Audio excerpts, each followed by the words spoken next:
Morning, morning, morning. Good morning, folks. Marvin Mitchell, good morning. Salman Ashley, morning. Charmaine Superville, Bill Tippin, morning. Terrence Cummings, morning to you. Rena Jennings, morning. Good question, Rena. Your guess is as good as mine. I'm awaiting a response from the powers that be on that matter. Morning, Anna. Cheryl Pascal Manswell, morning to you.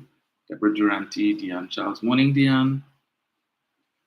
Trevor Carter Nelson, good morning. Think for yourself, good morning as well. I can't say good morning to the folks on Facebook because I'm not on Facebook this morning, unfortunately. Um, yeah, so I wasn't able to have my live on Sunday and Tuesday because internet challenges with Flow. Yeah, so Sunday morning, I'm prepared to do my live, and their modem just decided to die. Not coming on, no lights, nothing. I called them on Monday. They told me they would send a technician sometime between Monday and Wednesday. I said that's not acceptable. I went into them Monday. They pull up my account. They tell me that the modem is outdated. Bring it in. They will swap it out and give me a new one. This new one. So only one of my devices is connecting to this new modem. The others that I use for Facebook is not connecting. My phone is not connecting. So for now, it's just, yeah, I can only do it on YouTube until I figure this thing out. The technician come on and get, I don't know. We'll see how that works out. So good morning to you guys. Denise Bramble, morning. Kenneth Gabriel, Rude, morning to you. Claire Carrington.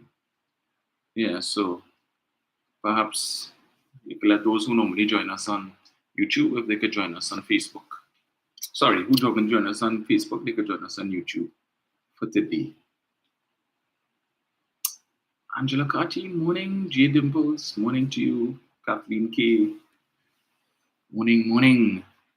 Right, and Terrence says loud and clear on YouTube. Great. Brian Jackson, morning. Yes, J Dimples, it is raining. Yeah. Not too hard, but yeah. The type of rain that will keep you in your bed. Yeah, that's the type this morning. Right. So how have you folks been? It's been a while. I think it was last week, Tuesday, when you all had to put up with that terrible alarm noise while I was out. Yeah. And Tuesday, well, when I came back, I was just way too tired. Jet lag. And that flight was terrible, especially when, yeah. But anyway. Thank you, Rena. Morning, Joy. Linda Supreme, morning. All the way from Queens, New York. Yes, New York is about due for a visit from me, so we will see how that goes. So it is 6:34. I'm sure the other folks will join in. I sent a message out on Facebook, so hopefully those guys would have seen it and they will join in. So many things has happened over the last well, since last we had a live. So many things I wanted to talk about on Sunday. Can't deal with all of that today, but we will treat with what we can, the time that we have. So, congratulations to TKR on their victory last night over the Ghana Amazon Warriors, and I know that is causing a bit of consternation over the waters across in Ghana there. So the decision between whether it's chicken curry or curry chicken, at least for this CPL, has been decided. And I know some people are all too happy, not just because we are Trinbagonians, but I mean the Guyanese folks were getting a bit beyond their britches. They were a bit disrespectful. But some of these signs that they were putting up, it's not. I saw one that said it's not chicken curry versus curry chicken. It's oil versus non-oil, and they have oil and our oil run out, and all this kind of disrespect, which was totally uncalled for. So they could say what they want now because they have oil and Right. Yeah, well, how that helping you all? How you all fare? Maybe it's a case of um, a prime minister and a minister of energy who knows how to negotiate energy contracts versus a president and a vice president who telling all we can't renegotiate. So whatever terrible deal we get in from the energy companies, we had to take until, yeah? However small money we get, we had to take that. Right. Yeah, that's what seems to be happening over the pond there. Yeah, so, but that wasn't the only victory for Trinidad and Tobago last night. Victory, I think, while the match was taking place, it seems that the Dragon is ready to dance. So across on the other side of the pond, not too far from here in Venezuela, the Minister of Energy and Energy Industries, Stuart Young, was signing an official agreement between Trinidad and Tobago and Venezuela for the development of the Dragon gas field. So, good news there for Trinidad and Tobago. In fact, Nicolas Maduro, the president of Venezuela, would have posted the historic moment on his, well, it's not called Twitter anymore, on X, and also on his Instagram page. And Stuart Young would have shared the news via his Facebook page. The PNM would have shared it as well. So that significant hurdle that we've been trying to get over since the days of Patrick Manning is now behind us. A deal has been signed, right? So the I's have been dotted, the T's have been crossed, and so we would hopefully soon have access to this 4.2 trillion cubic feet of natural gas, which is a game changer for Trinidad and Tobago. Now, we know there are persons who will not be too pleased with that news because Keith Rowley and Stuart Young, or Small Pin, as UNC likes to call him, were able to accomplish something that the Manning administration wasn't able to do, that the Prasad Bisesa administration wasn't able to do. And again, for yet another time, Dr. Rowley demonstrates his astute leadership and his wisdom. And I say wisdom because some of you all may recall, not too long ago, just a couple of years ago, when there was a decision to be made by the government of Trinidad and Tobago as to whether they would support Juan Guaido or Nicolas Maduro as the president of Venezuela. And Dr. Rowley indicated, despite calls from the opposition, Mrs. Prasad Bisesa and her team, who said they stand resolutely behind Juan Guaido because that was the popular thing to do at the time, because they're trying to curry favor with Donald Trump, who at that time had thrown his support and weight behind Mr. Guaido. Where is Mr. Guaido today? Anybody can tell me? When last all I about him? Who is still the president of Venezuela? The official president, Nicolas Maduro. Yeah, and Dr. Rowley's position on that, quite contrary to what the UNC's position was, is that we are taking a hands-off approach, right? We are remaining neutral.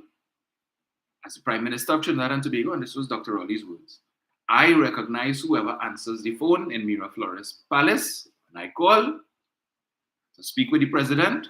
Whoever comes on the phone to speak to me in the capacity of president is who I will recognize, and until that changes, that person is Nicolas Maduro.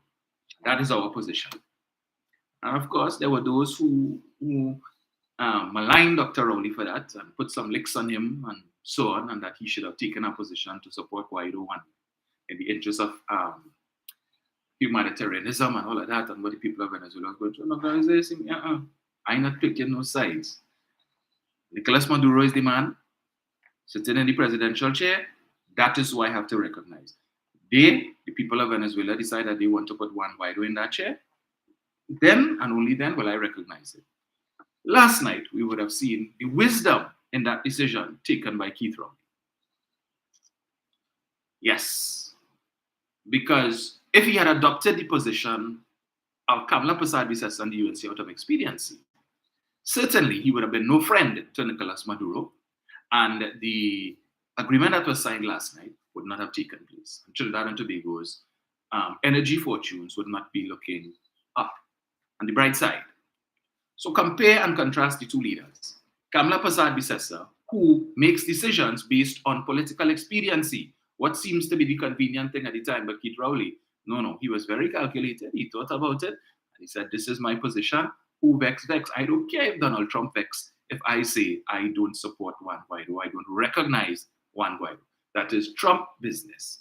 I am the Prime Minister of Trinidad and Tobago, a sovereign nation. Yeah? And as long as we don't do anything to contravene any sanctions that the US may have on Venezuela, because we understand we're not a big country, we're not that a major player, but nevertheless, we are a sovereign nation and we have the wherewithal to stand toe to toe with the best of the leaders in the world. Keith Rowley is still the Prime Minister of Trinidad and Tobago. Where is Donald Trump today? The Donald Trump that Kamala Persaud says and the UNC would have told us we need to be afraid of. So anytime Dr. Rowley was critical of Mr. Trump based on certain positions that they may have taken that he felt was inimical to the well-being of Trinidad and Tobago, Kamala jump out herself and say, you see, on the PNL, you see the government, they want to know what Trump could do but Trump could do plenty things. 200,000 of our citizens have US visas, and when it come up for renewal, the US could say they ain't renewing it because of Rowley and the PNM and some Caribbean-based initiative that provides security for the region and so on. And when that comes up for review and Trinidad get this and she tell us everything. Why we need to bend down and kiss Trump's foot. And the same way she decided to bend down and kiss the foot of the Indian president. Yeah? Keith Rowley said, I'll have none of it. I'll have none of it. The US may be bigger than us economically, geographically, and otherwise. But nevertheless, I am not going and kowtow to nobody. And today we see the benefit of that. Where is Trump? Today, he is facing 4 indictments, 91 charges, right? And possibly several jail sentences. He's fighting for his life now, hoping that he would get the nomination, the GOP nomination, to represent the Republican Party in next year's general election in the United States. And that he's hoping, not so much for what he could do for America, but that it would be his saving grace. That as long as he is the president, that at least it would buy him another 4 years before he's put in jail. Because based on some of the testimony and evidence that is coming out now, it's not looking very good for him at all. Which is why some of the prosecutors are trying very hard to have these matters dealt with and dispensed with before the general election of 2024, lest it should throw a spoke in the wheel if he should win. Lord forbid. But then a lot of these American voters are very similar to UNC supporters. Yeah. A brotherhood of wrongdoers. Yeah. They don't care what charges you have behind your name and all of that. So they will happily vote for people like David Lee in 2025. Despite the fact that she's out on $1 million bail for fraud and misbehavior in public office, they will still vote for him. Never mind the fact that Ratiram is under police investigation for human trafficking and possibly prostitution as well. They will still vote for he too. Never mind the fact that Arnold Ram was fired from 2 public utilities companies for misbehavior of a gross nature. They still voting for he. Yeah? Never mind the fact that Padarat up to now can't tell us the 135,000 that he gave Kamala, what that was for. He has had 3 years to jog his memory because in 2020 he said he can't remember. He have had 3 years in 2023. It's 3 years now and a little more since that question was posted. So by now he should have been able to go and dig up and find papers. If he genuinely couldn't remember, you had 3 years to go and dig up and find the documentation to jog your memory. But up to now, we don't have a response to that. We don't know what the police investigation, if there is one into that matter, what the situation is with that. And like Mark Basant and TV6 and whoever, they're not interested in pursuing that. They're not interested in giving us a follow-up on that matter to make inquiries of the police service as to where that matter is. Has an investigation been initiated into that? We're interested in that, but they're interested in Foster Cummings' business, right? Yeah, that's what they're interested in. Not Padarat and why he gave Kamala that money. But they will still vote for he too. Yeah, they're still voting for he. And the rest of them. And never mind the fact that they might have some other wrongdoers waiting in the wings, hoping to get inside too. They'll still vote for them. But they want to tell you about Daryl Smith. Yeah? All up in their feelings now about Daryl Smith. And want to talk about Foster Cummings. What wrong did Foster Cummings do? He took a loan from the credit union, which has been repaid. No allegations of wrongdoing there. Yeah, but they all up in their feelings about he. But will still vote for them crooks that I just mentioned to you. But have an issue with 1 or 2 persons on our side who have, look, let them misbehave this morning with that nonsense, yes? Well, let me just read this quickly for you. Just because I know some of you all might have gone to bed before the publication would have come out with respect to that development. I think this is a wrong story that was published here. Right. So let me get this. Trinidad and Tobago and the Bolivarian Republic of Venezuela, as good neighbors and brothers, we have taken a gigantic step. And with the signing of the agreement to work the Dragon Field in Venezuelan waters, that will lead us to produce together a project that is lost from sight. It is a message of peace and of complementarity, solidarity, exercise, and shared sovereignty. His Excellency Nicolas Maduro, President of the Bolivarian Republic of Venezuela. And of course, it is accompanied by some pictures with Mr. Young signing the documents with I think it's the Energy Minister of Venezuela. There's some other photos with Mr. Young in picture with Nicolas Maduro. Some interesting photos there. There's another one with Mr. Young sitting with His Excellency Edmond Dillon, the Trinidad and Tobago ambassador to Venezuela. Yeah. So for those of you who are just joining us, I would have mentioned overnight the news that we would have the government of Trinidad and Tobago, led by Keith Rowley, would have officially signed an agreement to explore natural gas in the Dragon Field. As I said before, this is something that has been ongoing since the Manning era, since Mr. Manning was Prime Minister, well over 15 years on. So it's on to Lauren Manatee. So we'll see how this particular development would advance the cause of the Lauren Manatee, which has some 10.2 trillion cubic feet of natural gas. So if it is that we can come to a similar agreement with respect to that one, well, sky is the limit. So while on the other side they want to be boasting they have oil and they could tell us what they want now, flex their muscle. Yeah, all of a sudden they get oil. So they want to look down on Trinidad and Tobago. Well, very soon we will have gas. We will have gas. So while last night we were celebrating, or rather our Minister of Energy was signing an official agreement that would improve the economic fortunes of Trinidad and Tobago and Venezuela, in Guyana, their president was writing a communique, responding to a communique that was sent out by Venezuela with respect to their border dispute over certain territorial waters, which Guyana is claiming, which Venezuela is claiming, and now Venezuela is issuing stern warning to Guyana. You see them bid rounds you all have there trying to exploit the oil in those waters. Don't play up in all your salary. Yeah. So Mr. Maduro is putting Irfan Ali on notice. Back off, or things could get heated. Yeah. Basically, that's what he's telling him. So, yeah. So, anyway, I believe our Prime Minister is speaking today at the United Nations. So, if you have time on your hands and it's televised, you can look at that. Of course, we know that there are those persons on the other side who don't support the PNM and who don't support the Prime Minister, who their only reason for looking at that event would be to see how many people sitting in the room, so they could come back and run on Facebook and run on Instagram and other social media pages to see that Dr. Rowley wasn't talking to it. They had nobody was interested in talking to Dr. Rowley. That's all. That's the only interest. Every time Dr. Rowley has to give a speech on an international forum, their sole purpose for looking is to see how much people in the room so they could take a picture and post it up and say, you see? Right.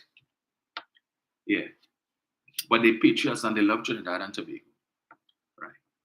So the media in Trinidad and Tobago, the journalists, aka bacchanalists, never a dull moment with them. So they wasted no time in trying to publish the story with respect to the signing of the agreement and publish foolishness, nonsense, misinformation. And the Minister of Energy, Stuart Young, much to his chagrin, had to put out a release early this morning responding to the nonsense, at least in the Guardian. And it says, it is disappointing to once again note that the media has incorrectly reported a milestone achievement for Trinidad and Tobago. Today's Guardian newspaper has published a story. TNT Venezuela signed deal to exploit Lauren Manatee Field. Last night, a historic signing of an agreement between Trinidad and Tobago and the Bolivarian Republic of Venezuela took place at Miraflores, Caracas, Venezuela. And the open source information published shortly after by President Nicolas Maduro's social media clearly stated as follows. Trinidad and Tobago and the Bolivarian Republic of Venezuela, as good neighbors and brothers, we have taken a gigantic step, and with the signing of the agreement to work the Dragon field in Venezuelan waters that will lead us to produce together a project that is lost from sight, and it is a message of peace, complementarity, solidarity, exercise, and shared sovereignty. The agreement is to pursue the Dragon field and not Loran Manatee. Stuart R. Young, MP, Minister of Energy and Energy Industries, and Minister in the Office of the Prime Minister. It is unfortunate that the Minister has so soon to put out something like this, right? These journalists just can't seem to get it right not to save the damn life. But, as with all things good and positive that comes from this administration, they always had a muck it up. Always. So to all those persons on the other side of the political fence who say, well, Rowley and Stuart Young know about gas. There's one who calls in that program on 91.9, the afternoon program or the evening program, if you want to call it that. Right? With the two individuals who come to educate and inform, and I have to keep saying, before you could educate and inform your blasted self. I mean, listening to them gives me a headache, literally, brain freeze. They could give you a stroke when you're listening to these two. I'm trying to keep it, listening to these two clowns. And as if listening to the two of them ain't bad enough with the nonsense that they put out there, they call us even worse. It's like the dumb leading the dumb, the blind leading the blind, and the dotish leading the dotish. I mean, it can't get no more asinine than that program. Yeah? Imagine you put these two to run a program in the evening. Right? You give up somebody, you create a situation where somebody who had an average of between 500 to 600 viewers on Facebook and a similar amount on YouTube every evening. Replace that with two. What I really want to say about it, right? Two clueless clowns who don't know if they're coming or going and could barely scrape together, barely hold 85 people online. Barely hold 85. 85 versus 600 by so and 600 by so. And it wasn't bad enough that you just had them on a Saturday. So we had to endure for 2.5 hours. Now you give them 6 days a week, 3 hours every evening to talk a pack of nonsense. It is no wonder that anyway, a word to the wise is sufficient. Yeah. So somebody asked me if I got a call from management of the station. Call me for what? For what? Not me. Not the I. Forget that. Yeah? Keep that right there. And imagine you have people calling in that program and telling one of the hosts, you come like Jesus Christ, boy. Yeah, we needed you. Yeah, you were, but you really you likening that to Jesus Christ? Well, it's serious. I cannot believe that we have people in this country who are so dotish, so dumb. The kind of foolishness that they endorsing coming from the mouths of these individuals. I could never listen to I tell you just about 5 minutes, and they make you want to take a pencil and stab yourself in the eye with the stupidness that these people talk. And people call. I got a woman from, I think she's from New York, saying she's 67 years old, and she called in and needed this program, and they're doing so well, they're doing a fantastic job. And I don't listen to them other program, the PNM programs and them, because everything is Kamla, and UNC. But every evening you're calling to bad talk and Rowley, and PNM, and claiming that you're PNM. You serious? You cannot be a PNM. You should give your name. And if it is that you are really a member of the PNM, a card-holding member, they should expel you one time for that level of idiocy that every evening they perpetrating on that radio station. Every bloody evening. The worst. The most amount of misinformation. I hear this one of them clowns, Saturday I think it is, coming to talk about things you know nothing about. Want to give the history of how Christianity was formed and talk that the early supporters of Jesus was called, they were called Israelites and the Jews. and how Christianity came about, because it's the Romans who started Christianity and all of that. That's why you have the Roman Catholic Church. And I said, where these people get this nonsense from? You don't care that there are people listening who know you're talking trash, rubbish, and you come into Songbright, you don't know what the hell you're talking about. And I am certain the management of that radio station, they listen to all the programs because they listen to hear what is being said. So if there's anything that could threaten the viability of the station, if there's anything that is being said that could cause them to get a letter from TAT, all three, the full management, the owners and the station management as well, they listen. And if it is that you could be listening to this trash every evening and allowing it to continue, then something wrong with all it. Something had to be very wrong with all it. It's either all you don't know the facts or you're all encouraging this stupidness to I don't know. It is amazing. Somebody needs to let them know that it's not only UNC supporters listen to that radio station. Maybe now, from 4 to 7, it's probably mostly UNC supporters probably listen. Because I can't believe anybody with even a modicum of sense could be listening to that trash every evening and calling and supporting that and endorsing these men, you know? Endorsing them and talking, you're doing a real good show, you're doing a real good program, boy. Well done, keep it up. Yeah, you see that? But they could criticize Juliet's program before, and Juliet say this, and Juliet say that, and they had to be careful, and they put in the management on notice because you can't say this and you can't say that. But then you will call in to endorse the stupidness that coming out of the mouths of these men. They would not, but always talking about, you had to do your research before you come on the radio. All you ain't doing no research, my friend. Because if you're all doing research and coming and talking that level of gobar, then I don't know what search engine all you're using, but it can't be Google. It can't be Yahoo or any of the other legitimate search engines. Because none of them ain't putting out that kind of trash that I hear it on that radio station every evening. I don't listen every evening. Once or twice, maybe if I'm in traffic, I might turn to listen a little bit. But after about 5 minutes, again, brain freeze, and I had to change the station. But to all of the people who call in and endorsing them on this stupidness.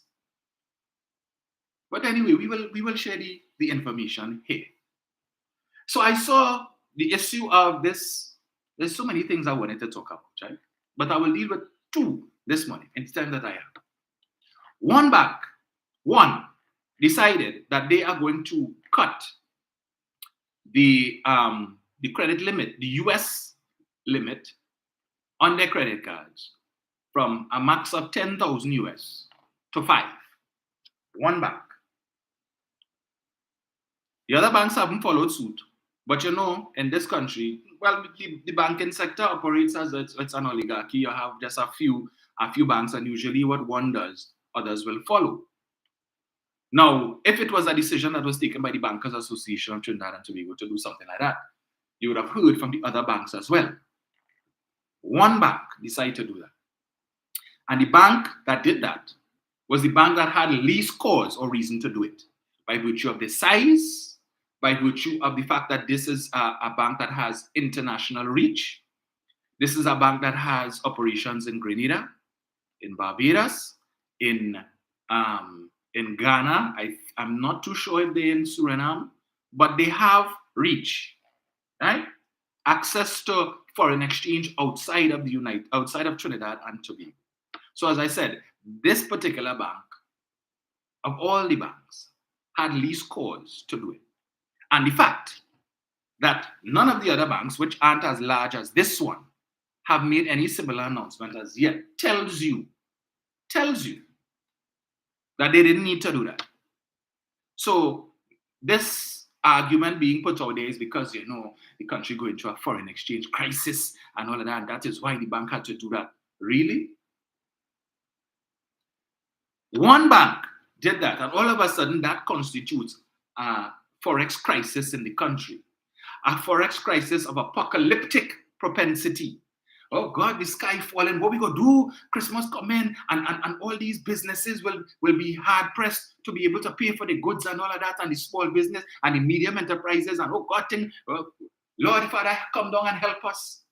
You would swear it's some kind of catastrophe. So if Republic Bank didn't make, so by virtue of Republic Bank making that statement, all of a sudden, the whole landscape changed with respect to foreign exchange. So if Republic Bank didn't say anything, they didn't make this announcement, right? Would we have been hearing the tongue crier, the leader of the opposition and the rest of them? They had a whole press conference to talk about that. She had to put out a press statement because let's face it, right? They need things to talk about.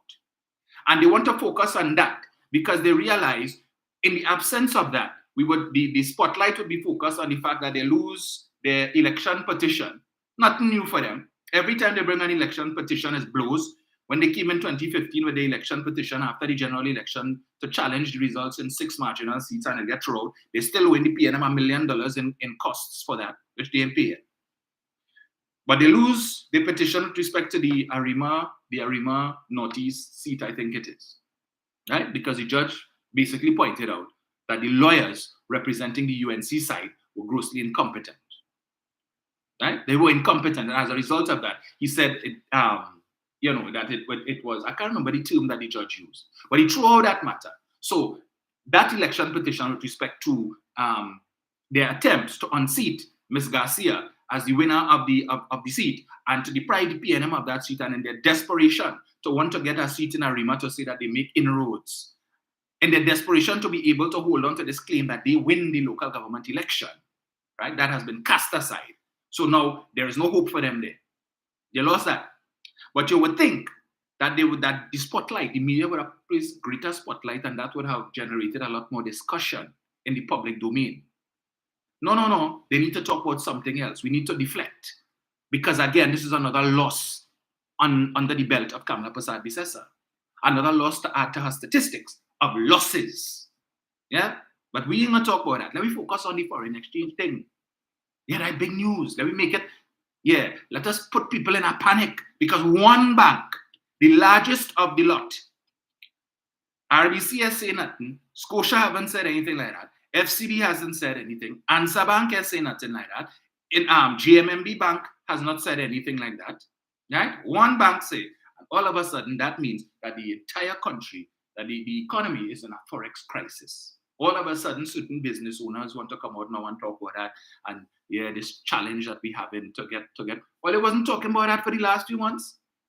No mention of that. If you all were having challenges, how come you didn't come out and to do a press conference or anything like that? No, you didn't see anybody send out any communique or nothing of the sort. For the last few months, no. But as Republic Bank decided to do that, all of a sudden they coming out their hole. All these Andoli coming out their hole now to complain about foreign exchange crisis. Are we heading into the Christmas season and the impact that would have on certain businesses? $5,000. So you had a 10,000. The bank's limit was 10,000 US before in one cycle.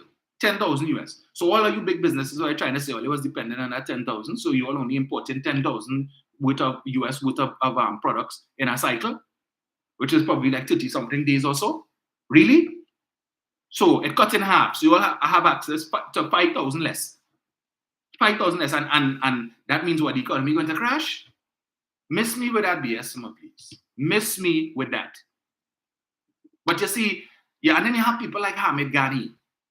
These men, I think, does Hamid Ghani lecture at UWI? These are the people, the men and women of letters, to quote former President Anthony Carmona, who the media always run into because they have PhD and this D and that D, right? All kind of doctorate and aids after the name. And so therefore, these are the eminent citizens that they run to for commentary every time.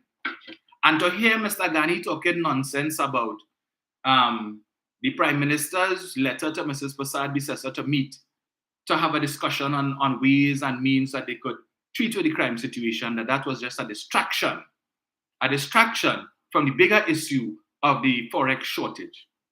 Now, to the best of my knowledge, when Dr. Rowley indicated at that press conference that he intended to write to Mrs. Persad-Bissessar, that was before Republic Bank made the announcement. Before. So unless Dr. Rowley have a crystal ball, unless Dr. Rowley is a Obia man or a Sia man to know that Republic Bank was going to put out that, or unless Republic Bank wrote a letter to Dr. Rowley and say, here, what we're going and do so and so, so that Dr. Rowley decide to preempt and come to the press conference and say, well, I'm going to write a letter, so I'm looking for a distraction, because Republic Bank's announcement is going to result in perhaps 10,000 square meters of sky falling on Trinidad and Tobago.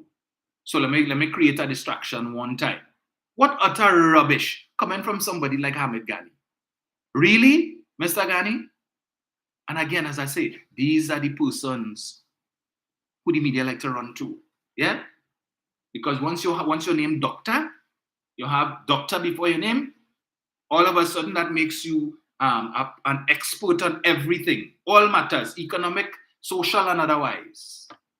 So that was a distraction Dr. Rowley decided to reach out to Mrs. Prasad Bisesa to distract from the Forex crisis. What Forex crisis? These people behaving, and this is the first time we've had a shortage of foreign exchange. Since my banking days, and I left the bank in 2007, and I know while I was there, you had that problem.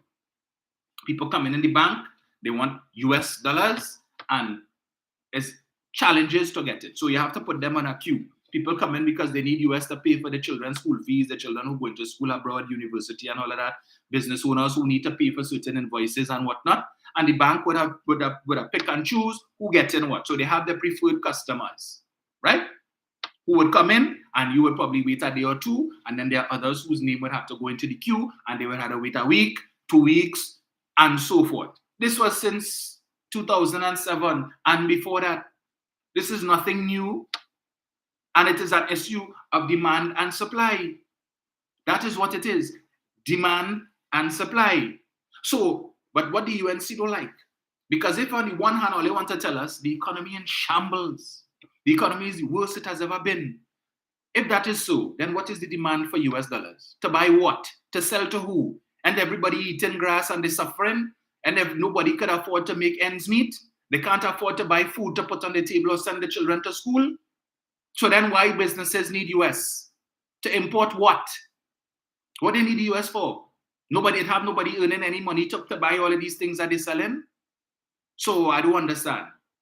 So it's only an economy that is doing well, an economy that is progressing, would require such a large quantum of US to bring in stuff, right?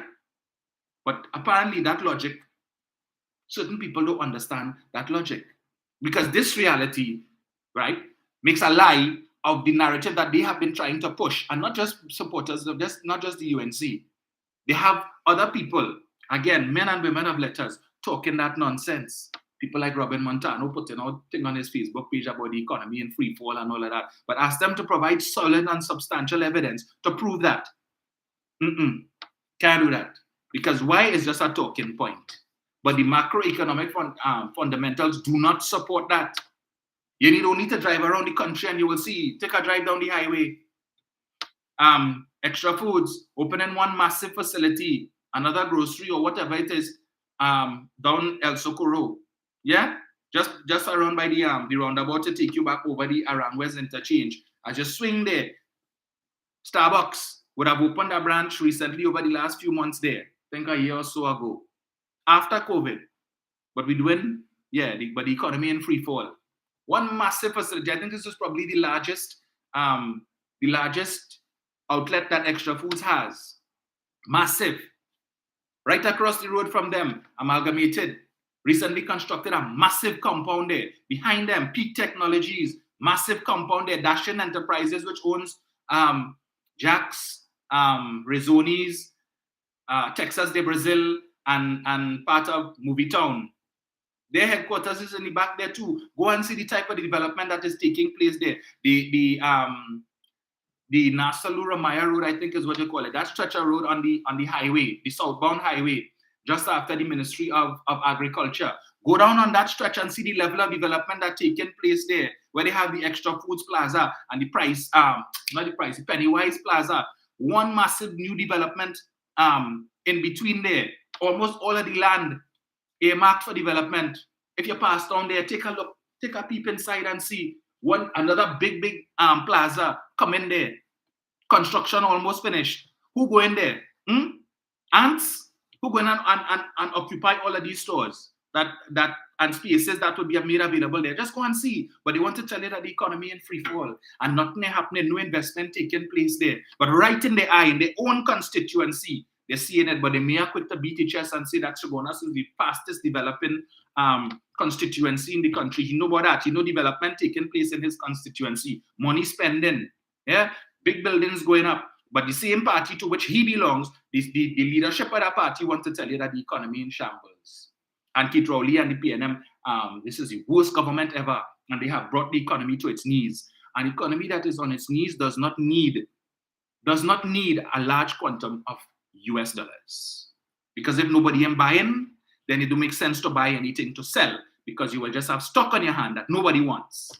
But the media in this country, that's what they like to do. That is thing, one bank, front page, create mass hysteria. And if they find that it's not getting enough traction, let us have interview after interview with people who are inclined to come and complain and say, yes, we feel in the pinch with the Forex.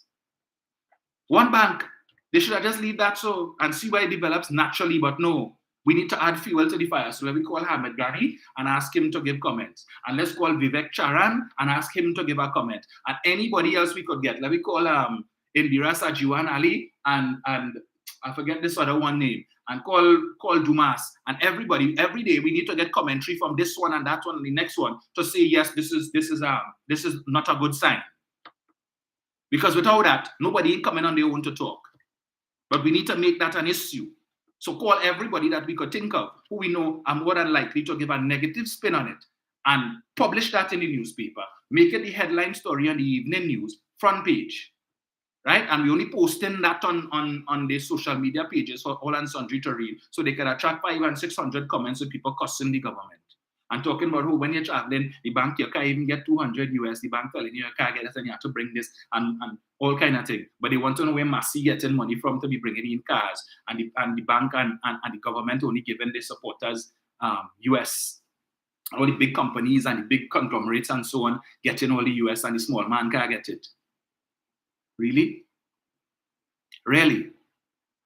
And they continue to push, the 1%. The 1% can get how much they want. I'll read something for you. Right? It's going on a road. I like to read. That's how it is work. So let me get this here. Before I read that, let me just come back quickly to tie up the first thing I was talking about, right? With respect to the agreement that was signed last night for the development of Dragon Field. You all recall a few months ago, a year and something ago, probably, with respect to Atlantic Train 1, when NGC decided to invest some $200 million to keep Train 1 running so that it wouldn't have to be mothballed. The basis for the mothballing was that they didn't have sufficient gas to run Train 1. And while the government and NGC were making the point, look, we expect, hopefully we will find gas soon. We don't know when, but we don't want to mothball the plant. And then you find yourself in a situation that gas is found that could go through Train 1, and then we have to spend a set of money now to bring the plant back up into operation. Because when you mothball, a certain thing shut down and you have to do this and do that, and there's a cost, a maintenance cost in mothballing. So that in and of itself, money had to spend. And then to bring it back into production, to take it out of mothball, once you find the gas, more money you have to spend. And so when NGC was saying, we can find gas, we'll get gas over real estate. All of them are saying, I'm talking rubbish. Well, they're finding the gas, eh? Well, they're finding the gas. Where the monkey put the nuts? That's where the gas is. They had identified. Find the article where Mark Loquan had spoken about several possible areas where gas could come from. And he included Dragon in that. Well, last night the agreement was signed. So when they was cussing Rowley and the PNM about how much money you're spending, and Train 1 is dead, and you need to bury Train 1 and so on. Really? Well, it seems like Train 1, they need to change the name of Train 1 to Lazarus. Because now we have gas, or gas will be coming soon. And we are running it through. Huh? So when even the principals, the other major shareholders, BP and Shell, and who are saying, no, we not, if all they want to do that, all they go ahead, but we're not putting no money in that. We're not seeing where the gas coming from. You admire optimism, but we're not seeing that. So forget that. We're not putting, if all they want to put all their money, go ahead and put it. And the government of Trinidad and Tobago was making the point that it had a 10% shareholding in Atlantic LNG. I think that's the only one of the 4 trains in which we had a shareholding. For the other trains, what we simply get is royalties. taxes from the sale of the natural gas that passes through those trains. But with respect to Train 1, we were shareholders, part owner, 10%, a minority shareholding, but a shareholding nonetheless. And the argument was being put forward that the energy companies like BP and Shell and so on, it was to their best benefit to have Train 1 shut down, because it means that the 10% shareholding that the government and the people of Trinidad and Tobago has, and the revenue that they would generate from that 10%, they would no longer get it if Train 1 is dead. So all they would have to settle for now is taxes and royalties on the other trains. And the bulk of the money would go to the energy companies. Now that the Dragon Field, the agreement has been signed, seeing prospects now for Train 1. The Prime Minister would have hinted it at his press conference, I think it was last week, was it? When he would have mentioned that there is a renegotiation between the shareholders of Atlantic LNG and the government. We don't know the specifics of that yet, and I suppose it would come soon enough, but we would expect, knowing Dr. Rowley, the shrewd salesman that he is, and Stuart Young, that this renegotiation would be to the benefit of the citizens of Trinidad and Tobago, that we could hopefully look forward to a larger shareholding. And perhaps Dr. Rowley and Mr. Young could teach Bharat Jagdeo and Irfan Ali a thing or two when it comes to energy negotiations. Yeah? All you want to boast, all you have oil. Hold up sign now. Where the sign? Hold it up. Yeah, the only part you all will play now in the CPL is from the pavilion. Eating all your chicken curry. Yeah, go ahead. But our Prime Minister, your government, the PNM, is working for you. That is not just a slogan, an empty slogan, right? They're working for you. And we're seeing the evidence of that. So what the great Kevin Ramnarine and Kamla Prasad Bissessa couldn't achieve, the square peg, the small pin, and Keith Rowley achieved that. Yeah? They achieved that. You think the UNC going to come and pat the money back and say a job well done? I bet you're not. You know what you're going to see? David Lee coming with some stupidness. He and Kevin Ramnarine and the rest of them coming to pour cold water on that development to say, well, while that is a positive step, it's going to take about 4 or 5 years before you could realize that gas. And we need to know the details, because Dr. Rowley also mentioned last week that he could not disclose any information because of the non-disclosure agreement that would have been signed between the United States of America, Venezuela, and Trinidad and Tobago. The focus of the UNC is going to be on that.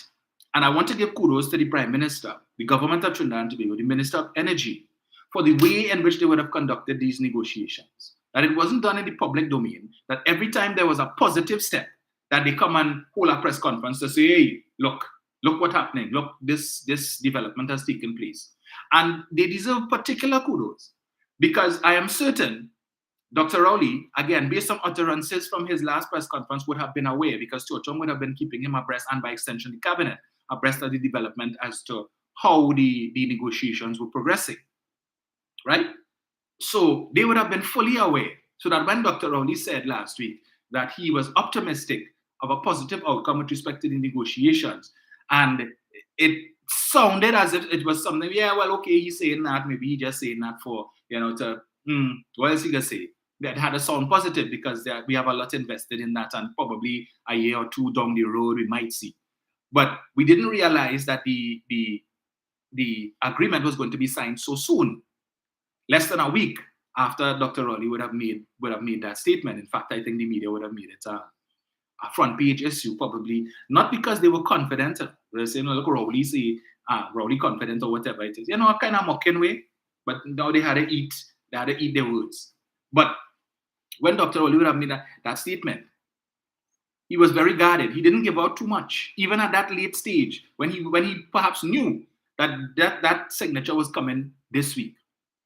They could have used that during the local government election as a trump card, but they didn't do that, right? They hitched their fortune and say, let the chips fall where they may. We know what we're doing behind the scenes. They don't know, right? But we ain't gonna come out, because we're gonna jump out. They could have jumped out themselves and highlight that, and that would have been the talking point in an effort to get the result that they were hoping for in the election, they didn't do that. And you know why? Because they learned the lesson from the Sandals negotiation. If the Sandals negotiation had been handled behind closed doors and out of the public eye, as this matter was, perhaps Sandals would have been halfway completed in Tobago by now. But by not coming and showing their hand, showing their cards, and keeping it quiet, and just going about the normal business with Stuart Young, as Dr. Oli said, running from Washington to Venezuela to Port of Spain, and making the rounds in that triangle there, right? Getting agreements and so on signed and certain concessions given. And finally, we have arrived at this point. But if they, every step of the way, they needed to come and hold a press conference just to score political points to say, well, look, we did this, and we got this, and we got that. You know what? The UNC would have called, well, we want to know what is in the non-disclosure agreement. And we want to know what is in the, remember? Sandals was the memorandum of understanding. We want to know what's inside there. And we want to know what concessions the government giving up to Sandals. And we want to know what tax breaks they get in. And all of that. Focus on all of those issues and not the positives, the benefits that the citizens of Trinidad and Tobago would have gotten from Sandals. No, let me focus on that. And paint the government, oh, they're selling all the assets of Trinidad and Tobago. And we want to know this. All of a sudden, they're interested in transparency and probity. All of a sudden. But between 2010 to 2015, those words weren't in their vocabulary. So that when it is they wanted to give away allocate the lands behind at Invaders Bay, and they gave it to the Movie Town folks. And we didn't know what was the terms and warranties surrounding that. And the joint consultative, the JCC, and Afro Raymond and these guys had to file a freedom of information request that they couldn't get the information, and they went to court. And the court told the minister of Trade, Botiwari, give them the information. And Botiwari insists, no, I'm not giving them.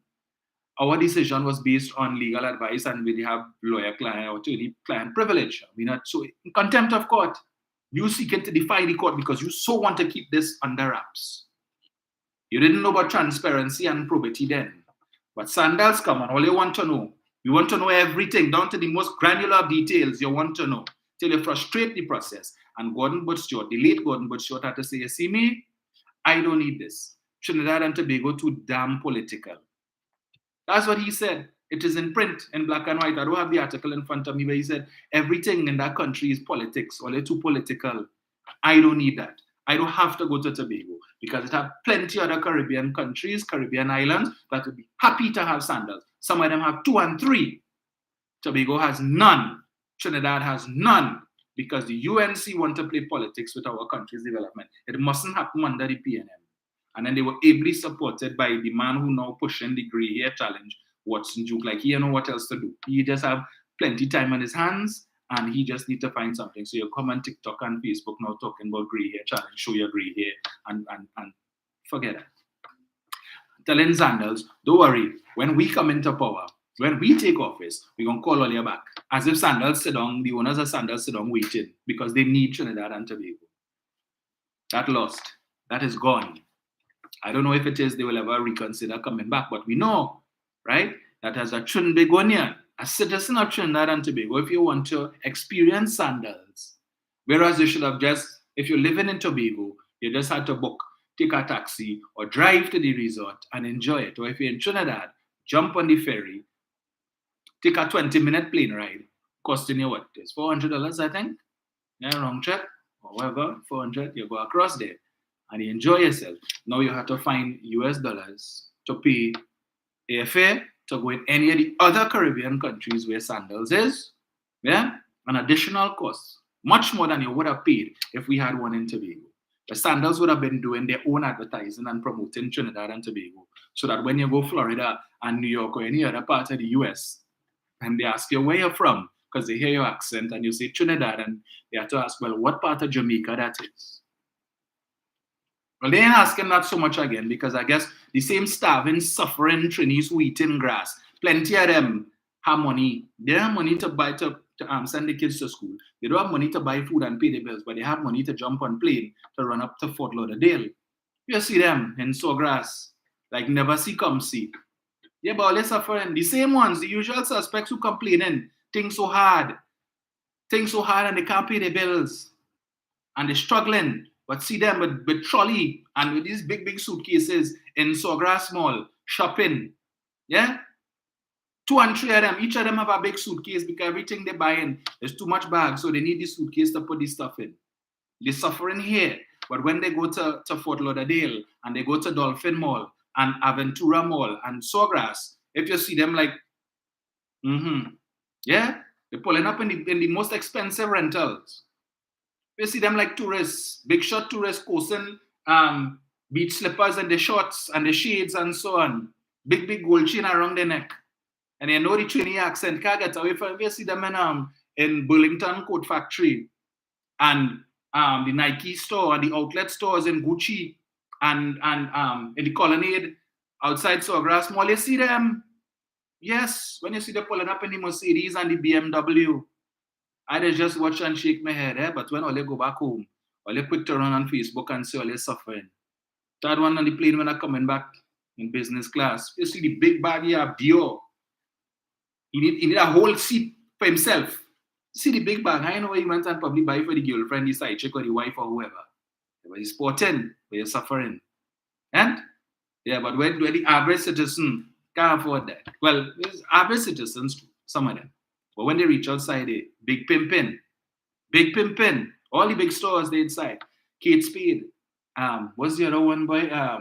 The Coach and Gucci and this one and that one. I just watch them and say, right, look at it.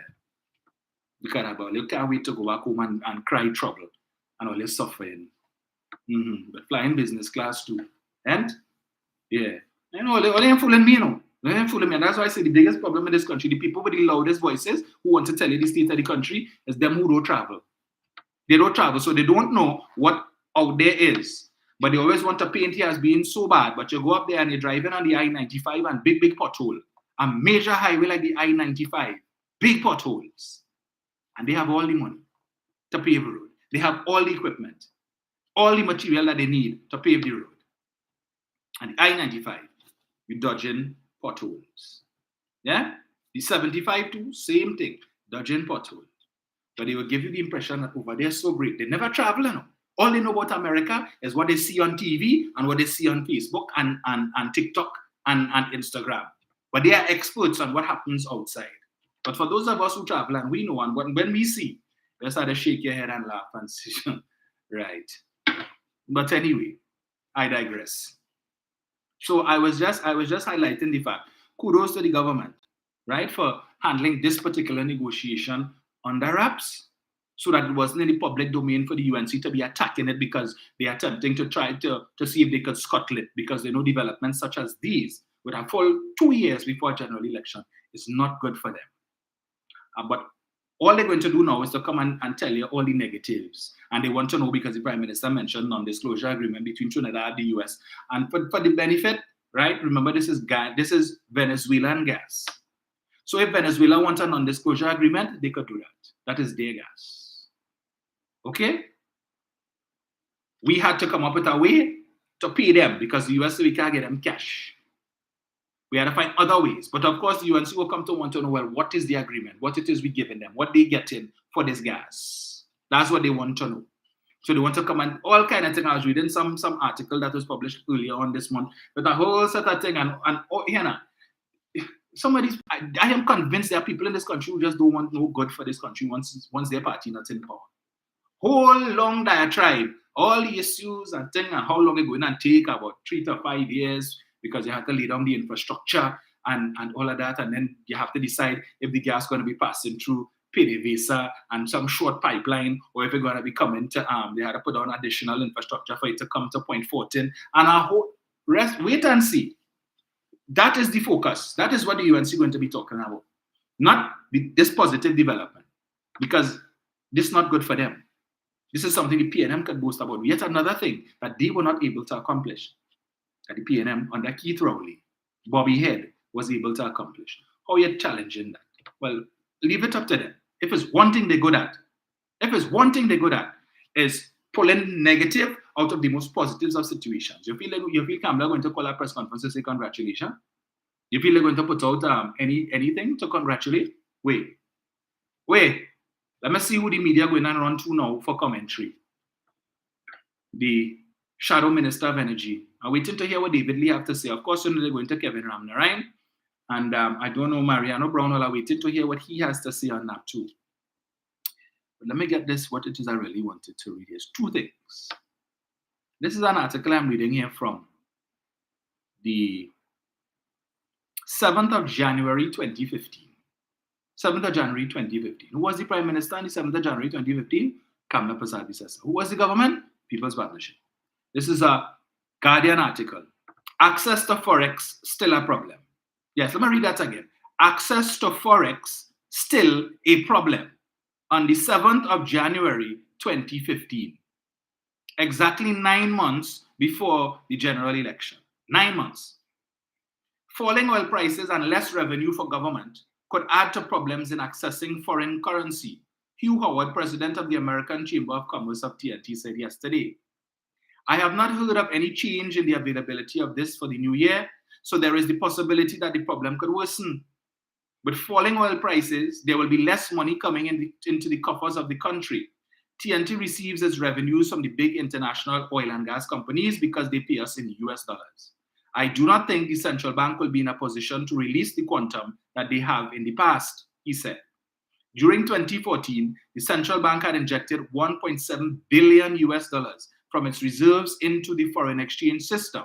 But throughout the year, business owners and manufacturers complained that their activities were being hampered by a shortage of US currency. This is the 7th of January 2015. Kamla Persad-Bissessar is the Prime Minister. Larry Hawaii is the Minister of Finance. Jwala Rambaran is the central bank governor. Right? This is not today. This article isn't last week. This is not yesterday. This is 2015, 7th of January. I continue. Howard said it is possible that the availability of foreign exchange could tighten in 2015. If business owners and importers cannot access foreign currency in the amounts required, they will not have money for imports. It could affect the import of foodstuff. It could affect the imports for the inputs from manufactured goods. This is something we must look at and make sure that the flow of foreign currency is managed carefully in 2015. On Tuesday, in a statement to the TG Guardian, the TT Manufacturers Association said access to foreign currency is one of their major concerns for 2015. We need to not only talk diversification this year, we need to implement measures that will aid in this regard. So issues such as the limitation in terms of accessibility to foreign exchange, another major concern and priority item for the TTMA in 2015, needs to be addressed urgently, the TTMA said. This is 2015. Under Kamla Persad-Bissessar, she was Prime Minister for a full 9 months after that. Jwala Rambaran remained the central bank governor for almost a year after that. Larry Hawaii was the Minister of Finance for a full 9 months after that. They didn't have the solution then to the problem, but today, all of a sudden, the UNC led by Kamla Persad-Bissessar, they know they have all the answers and all the solutions to the foreign exchange problem. You couldn't deal with it when you were Prime Minister, but today you want to come and tell Keith Rowley and Colman Burt how to do and calling for Colman Burt. Colman Burt must go. The central bank governor must go. The head of the FIU must go. Who else all you want to go? Well, we know all you want Rowley to go and Hines to go. You want the whole government to go. But what do you offer as an alternative? What do you offer? You see, the UNC, that's the problem, is forget that not everybody out here is heavy and TC. Not everybody out here is dumb and dotish on the underground report. Lennox Smith, Andy Williams, and Mikey Kay. Not everybody out here is them. Not everybody out here is the Doug Liar, Anil Roberts, right? Who will come and peddle all their propaganda and seem to forget that the rest of us know how to use Google. And the rest of us know how to use search engines. And we know how to do research. To find articles such as these to show you all up as the hypocrites that you are.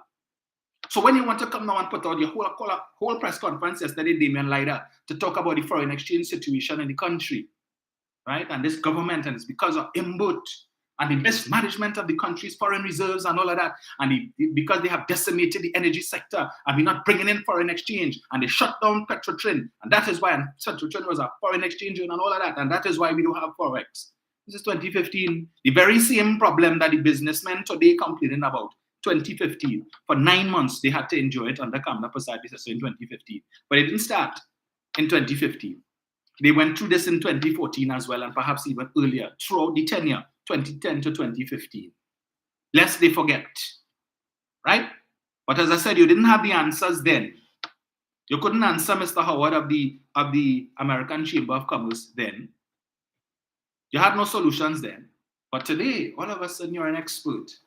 And Mbut must go. Why? And the central bank governor has been silent on all of these matters and has nothing to say. And he must go too. But let us not forget, it was the central bank governor that they appointed, Jawala Rambaran. He was the one who interfered with the distribution methodology of the foreign exchange in the country, where players who never had licenses before to sell foreign exchange, he, as the central bank governor, would have given out licenses to these people, their friends and financiers, so that they could get an allocation. So every time central bank decide to sell some foreign exchange, to inject foreign exchange from the country's foreign reserves into the system to meet the demand, instead of just giving it to the banks and the limited number of players, we decide we will give it out because we're saying the banks and them, they have the clientele, and they picking and choosing who they want to give it to. So let's expand the network so that if the bank giving you a hard time, you could go to this place and that place. Really? But the this place and that place that you're giving it to is friends and family and financiers of the UNC who hoarding it for themselves and giving it to their own people too. And that exacerbated the forex shortage situation. Like they forget them things. But not everybody out here do it. And plenty of us, our memory good. We don't need no game code. Our memory good, and we remember that. The very same Jawala Rambaran that they thought was the best central bank governor ever, but you want Mr. Hillier to go to put back who? Jawala? So he could come and, well, let me tell you, let me read for you. What is the UNC solution to foreign exchange in the manifesto that they proffered to you in 2020? And had they been in government today, what their solution or how they plan to treat with the foreign exchange situation is written here in the manifesto. This is what they offered you as government policy, right? So when they come now to pontificate and give you the impression that they know and they have the answers to the foreign exchange situation in the country, and they know who to go and who must go and who must go, right? And the impact that the shortage could have is the same thing happened under Olio. But let me tell you, let me read it for you in the manifesto. Here it is. Let me get it here, right? Again, so you could only fool some of the people.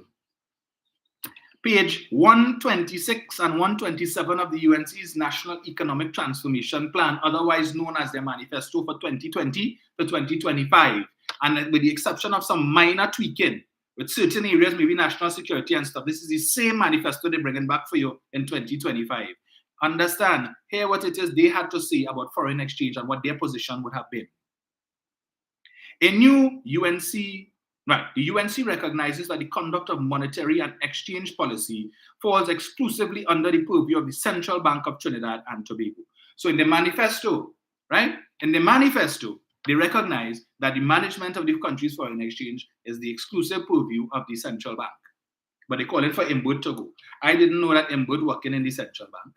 Granted that his office, the building in which his office is next door to the central bank, but I wasn't aware that he working in the central bank, that he has a ID when he reached to work in the morning that says central bank, and he goes through that entry. I didn't know that.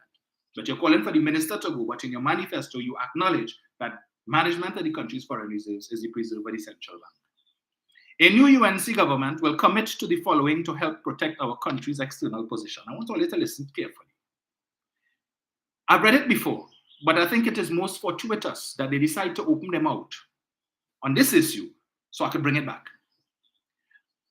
Work with the central bank to ensure a competitive exchange rate. And we want to put competitive in big red circles, right? What they consider competitive. The Ministry of Finance will work with the central bank to ensure that Trinidad and Tobago's exchange rate is competitive, eliminating the current dirty managed float and allowing market forces to operate within a crawling band. The transition to a more balanced foreign exchange market will be supported by an opening up of the foreign market allocation system to allow for a far more equitable distribution of foreign exchange, especially to small and medium businesses and the general public. So in other words, the very thing that Jawala Rambaran did, for which he was wrongly and soundly and rightly criticized, which Colin Mbut reversed when he became Minister of finance. Right? In other words, I tell you, if you put us back in office, if you had you put them back in office in 2020, they would have bring back Joala, probably, and implement the same system. So, under them, they decided, their central bank governor decided, we will give out license willy-nilly. Yeah? So not just the banks and so on and certain other institutions who traditionally have been tasked with responsibility to sell US. You're gonna give this one, that one, the next one. Everybody, you want one? You are licensed? Yeah. You go, they go to one of the lines, and the man who bringing around the prostitutes, when he passed first, so he first in line. Yeah, yeah. Where you want? You see anything here you like? No? Well, we have others. We have a catalog, you know. Yeah. What's your preference? You like Venice? You like locals? What you need? Chinese? All right. Well, if you see nothing here that you like, we'll bring the catalog for you. They just go in and pick a nigga lemon on a holy card. So you could always send a WhatsApp message and say page 6. You see something on page 6 that you like. Okay? So when he pass, after he now, the next one come. You want a license to sell US? We're giving them out, you know. It might cost you a little thing on the side, but don't worry. We can make that because we can talk that. We can talk that outside. But just asking you want one? Yeah, you want? All right, no problem. Well, take my number and you can WhatsApp me. You can call me tomorrow and we will organize that. I will let you know what is the cost and so, right? Yeah, no problem. Who next? So it's just a whole set of peddlers. You come to the thing and it's one after the next comment selling something or offering you something. So if they are offering you prostitutes, yeah, or a good time for the night, if they're encouraging you to horn your wife or your husband, if that is your preference, because you know we hear certain people involved in that. You know, they're on both sides. So if that is not your preference, well, okay, right. We have plenty things on offer. We're selling license to distribute anything you want. You want something too? Yeah, we had that too, you know. Yeah, don't worry yourself. You're inside. Anything I come to any of our events, rest assured, you're leaving empty-handed. So they're telling you, yes, we're bringing that back. We ain't care what Mbud say. We think that was a good idea. He get it, we're bringing it back. Nice. But on top of that, it will do. On top of that, they come in to tell you, you see what the PNM doing? That when, even before the PNM won the election in 2015, as part of their campaign, and they were treating with the issue of the same foreign exchange shortage. That was a campaign issue in 2015. And Mr. Imbert and others would have been talking about that, and the government indicated that should the PNM win, one of the things that they intended to do was to use the country's foreign reserves to be able to prop up the exchange rate so that they would allow the exchange rate to slide to about 679, 680. And once it reaches that level, the government will then intervene through the use of the country's foreign reserves to keep the exchange rate at that level. When this administration came in 2015, I think the exchange rate was about $6.56 or $6.60 something cents. And it slide again because of demand and supply. Demand and supply. So there's demand for it. Because all these banks now giving out credit card, like if it's I don't know what it is, wherever you want a credit card, come, you go get it. And then you're increasing your limit without even asking you. You just see a credit card statement reach and all of a sudden available credit limit. When that happens, they ain't telling you no more, you know. They ain't sending you to tell you, ask if you want it. They just increasing your limit just so, without you asking. Well, all right, they give me more money to spend, I go spend it. So every time they carry Jenny, Jane, and the dog have credit card now, so everybody going on Amazon. Because things cheap on Amazon have things that we ain't have in Trinidad. And my aunt and my cousin and mommy and daddy and whoever going up for a vacation. And they stay in by this one and that one. So let me order this on one time online on Amazon, and I will send it to the house, and mommy and daddy go bring it back for me. Or sister or brother will bring it back. Or the neighbor or whoever, my friend, my co-worker who going up. Right. I will buy this and I'll buy that. So I ain't had to pay no money to bring it through customs and bring it through no local shipping company. Since so and so going up, I will just buy it and they will collect it and bring it back for me. That's how it does work. Right. So when the minister said, among other things, he spoke to the issue of the increase in online shopping.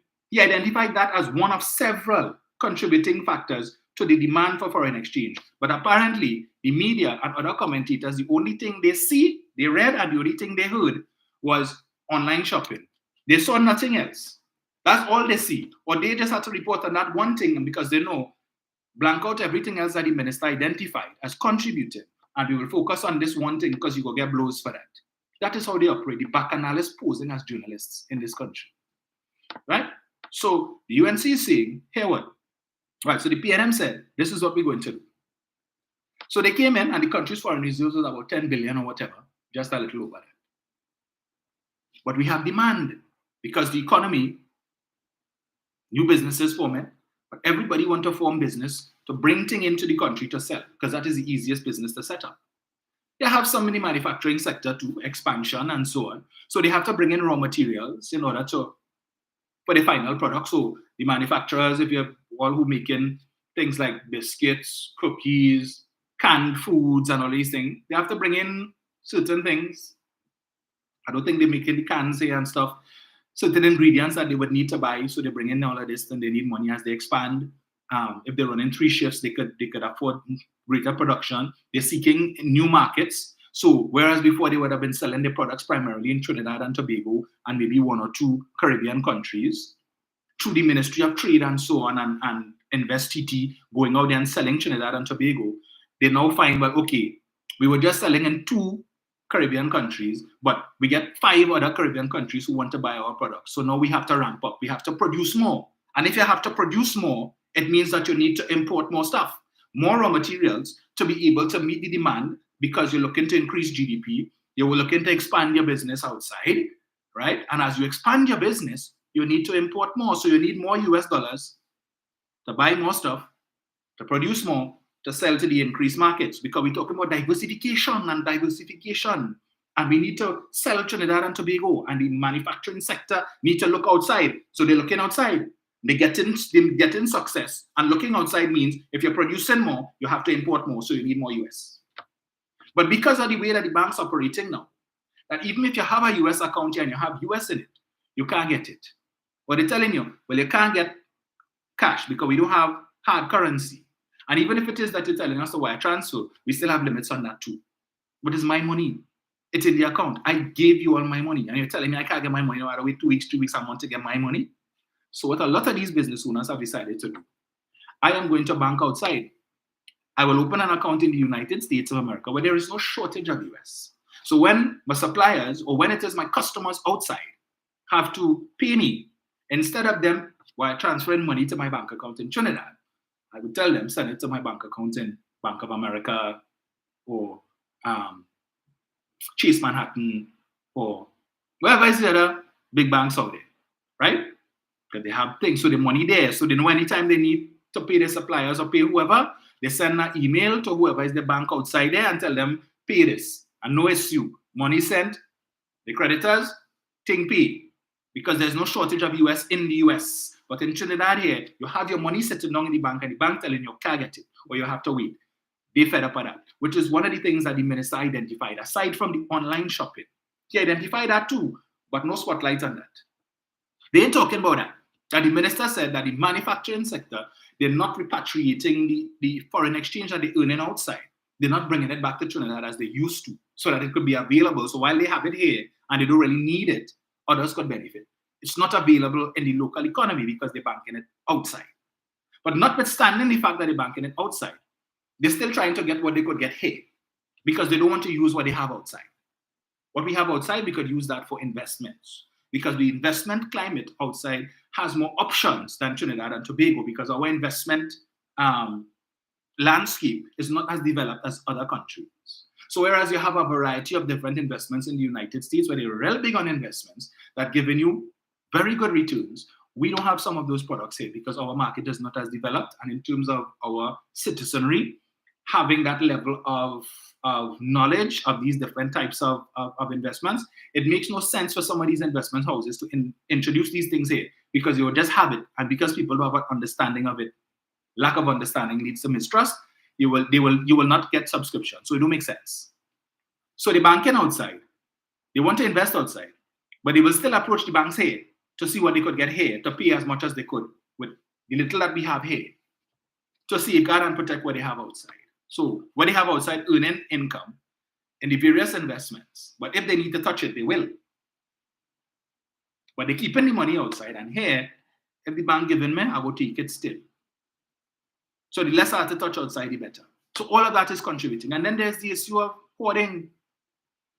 There are those who are hoping that the government of Trinidad and Tobago today will adopt the same approach that the UNC has in their manifesto, where they will say, you know what, we're no longer going to use the country's foreign reserves to provide supply of foreign exchange. Let the market forces decide what the exchange rate should be. So we tell the central bank governor, hey, don't release no more US. Leave that there. Leave the country's foreign reserves so we can watch it. And smile and say, look, the country's foreign reserves is so high. We have 15 months of import cover when the international best practice says about 8 or 9 months.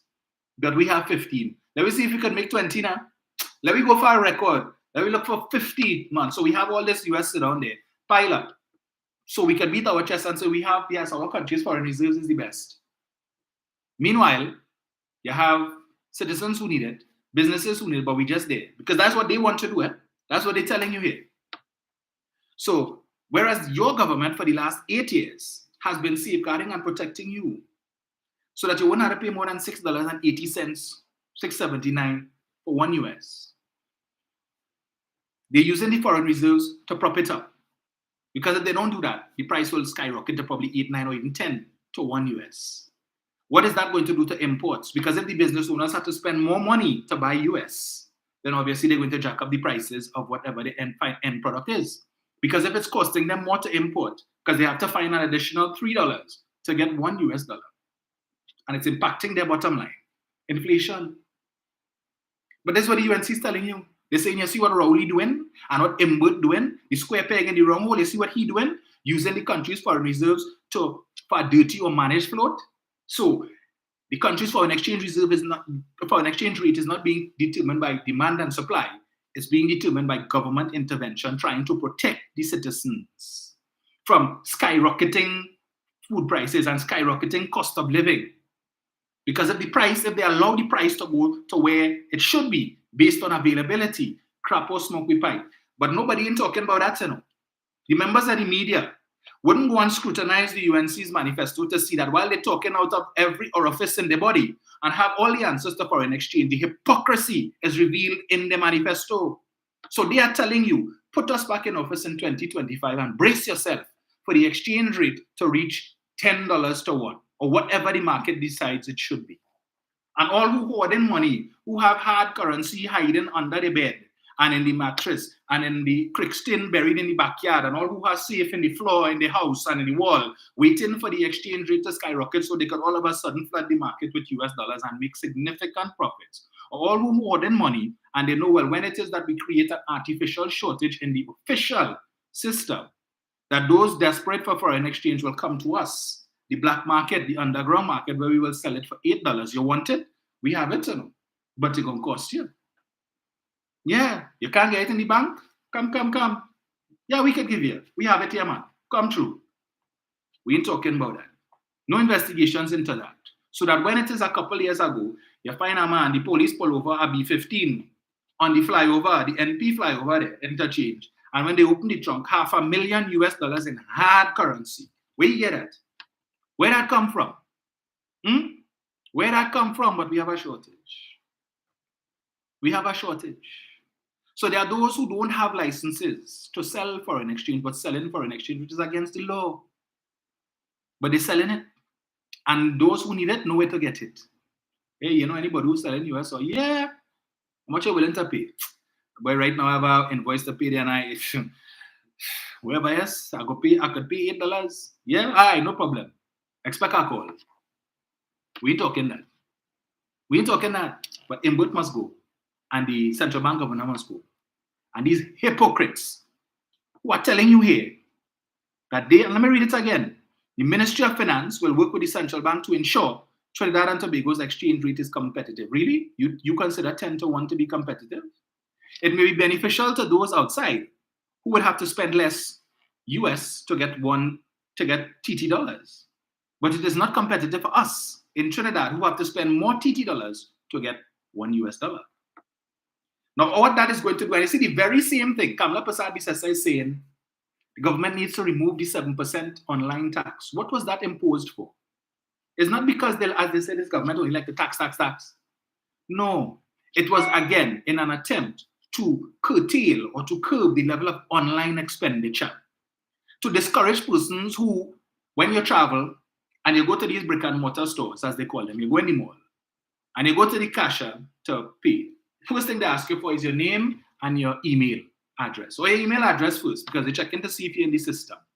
And they're telling you, well, no, we just checking when they want your email address to sign you up, so that you could benefit from discounts in the store and certain other promotions that they have.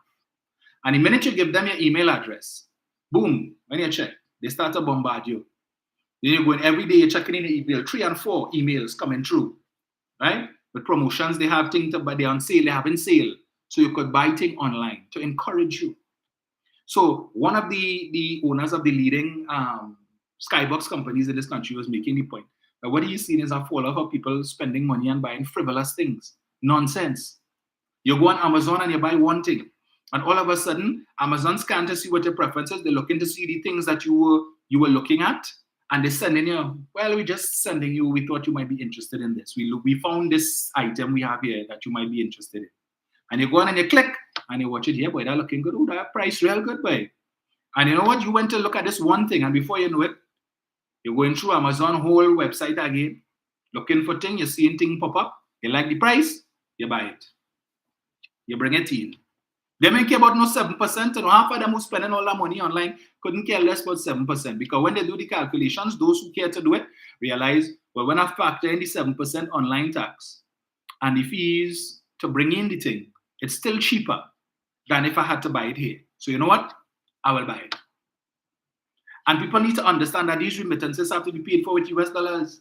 You ain't studying that when you make that online purchase, you buying from a US company, and your bank has to find the US to settle that transaction.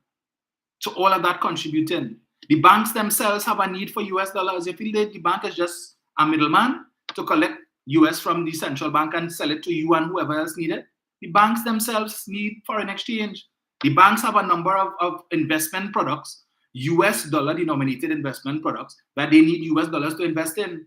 So when you go to the bank or the unit trust or whoever, and they encourage you to invest in the US Income and Growth Fund, and the US Growth and Income Fund, and the US Money Market Fund, and the US Monthly Income Fund, is US dollars needs to be used. You ain't bringing US. Some of them are telling you need to bring US, but others, they will take your TT dollars, and then they will go and source the US. The banks in particular will source the US. So when central banks give them US dollars to sell on the market, the bank have their quota that they need to keep for themselves to pay for these things. The insurance companies, when they have to pay their premiums for the reinsurers, because when you take out a life insurance policy or insure your property or whatever, and you go to this particular company, it's not them alone insuring you, you know.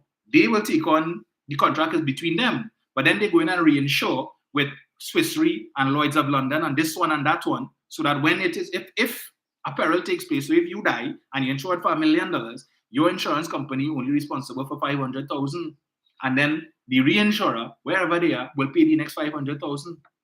But your insurance company has to get US dollars to pay that premium to them.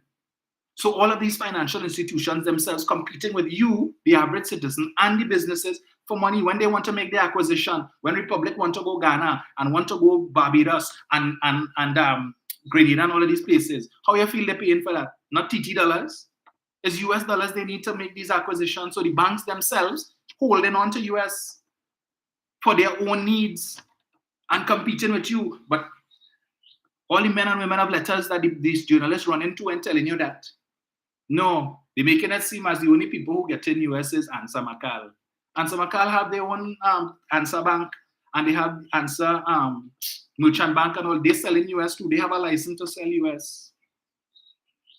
But Answer Macal is a big conglomerate. They're all over the Caribbean too. And they earn in US when they sell Carib and all of the products that Carib makes. It's not just Trinidad, they're selling that too. When they sell it outside, what you feel they get in is US dollars they get in. In fact, I'm trying to realize that time. Let me just read something else here for you quickly to underscore that fact. And this is just now, let me get this here. Arthur Lockjack, who is the, well, I don't know. I think he's still the chairman of Associated Brands. Right. And this was an article from 2016. Listen, let me just get this thing 1 second to open here. Again, my apologies to the folks who would have normally tuned in on Facebook, but I'll have to try to sort that out. Right. Lockjack, manufacturers easing some economic pressure. The foreign exchange pressures confronting TNT at this time could have been a lot worse had there not been a buoyant manufacturing sector. That is the view of Arthur Lockjack, executive chairman of Associated Brands Industries Limited, who said the progressive nature of the sector and the willingness of governments to work with the industry to revise and agree appropriate measures for its growth had nourished its export potential, which helped, gosh, this thing playing up with me, to protect the country's foreign reserves. If we were not manufacturing products and TNT had to import it, my group alone would have to find over US $250 million annually to import goods. But we supply the nation with all the goods we have, from breakfast cereals to chocolates to snack foods. Whatever people want to eat, we supply the nation with that. We do not access $1 of foreign exchange because we export the products that we make. And when we export the products that we make, our export revenue is greater than that of our cost of importing raw materials. So we contribute to the foreign exchange earnings. The country gets a free ride in foreign exchange. I don't need to read anymore. You hear what he said there? We do not access $1 of foreign exchange. This is Arthur Lockjack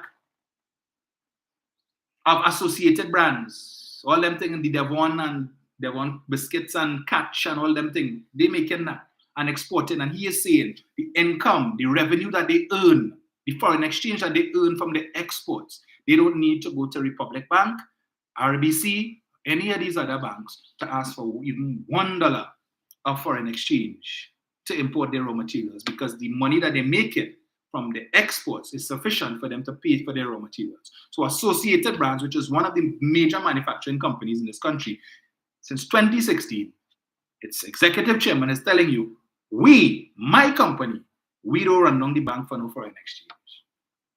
So what about the others? What about the rest of them? Who much bigger than Associated Brands and earning plenty more foreign exchange than Associated Brands? Why are they not saying the same thing? Why are they coming out to complain about the shortage of forex and the shortage of foreign exchange? Arthur Lockjack not complaining about that. He not complaining about that at all. Associated Brands. They're not big like Ansa McCall. They are not big like Massey, who making plenty more, exporting plenty more things. Right? That's what he's saying. But he was also hinting here that we don't need to, because when we sell, we get our foreign exchange. We help in the bank because we put in it here. So the bank have access to a little more than the other avenues, which is when people walk in the bank with hard currency to sell to the bank, or when the energy companies come and sell foreign exchange to them because they need TT dollars to pay their bills, to pay salaries, and all these different things. And the one or two other areas in which the banks get foreign exchange. We, the manufacturing sector, helping them out too by banking our foreign earnings. Hey, they stopped doing that. They have stopped doing that according to Coleman Bird. Many of them, which is now contributing to the situation that we are in. But apparently, the media and the UNC missed that.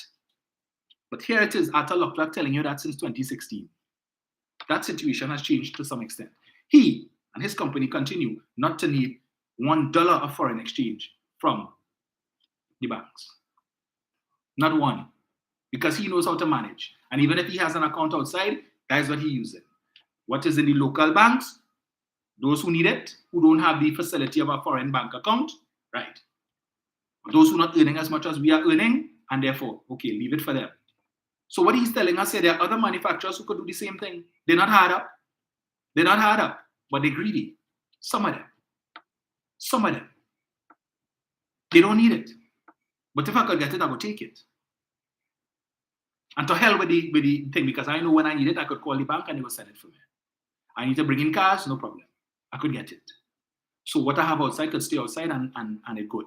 I could invest that outside and bleed the bank's head of what they have because they're willing to give me because I'm a big player and I don't have that issue.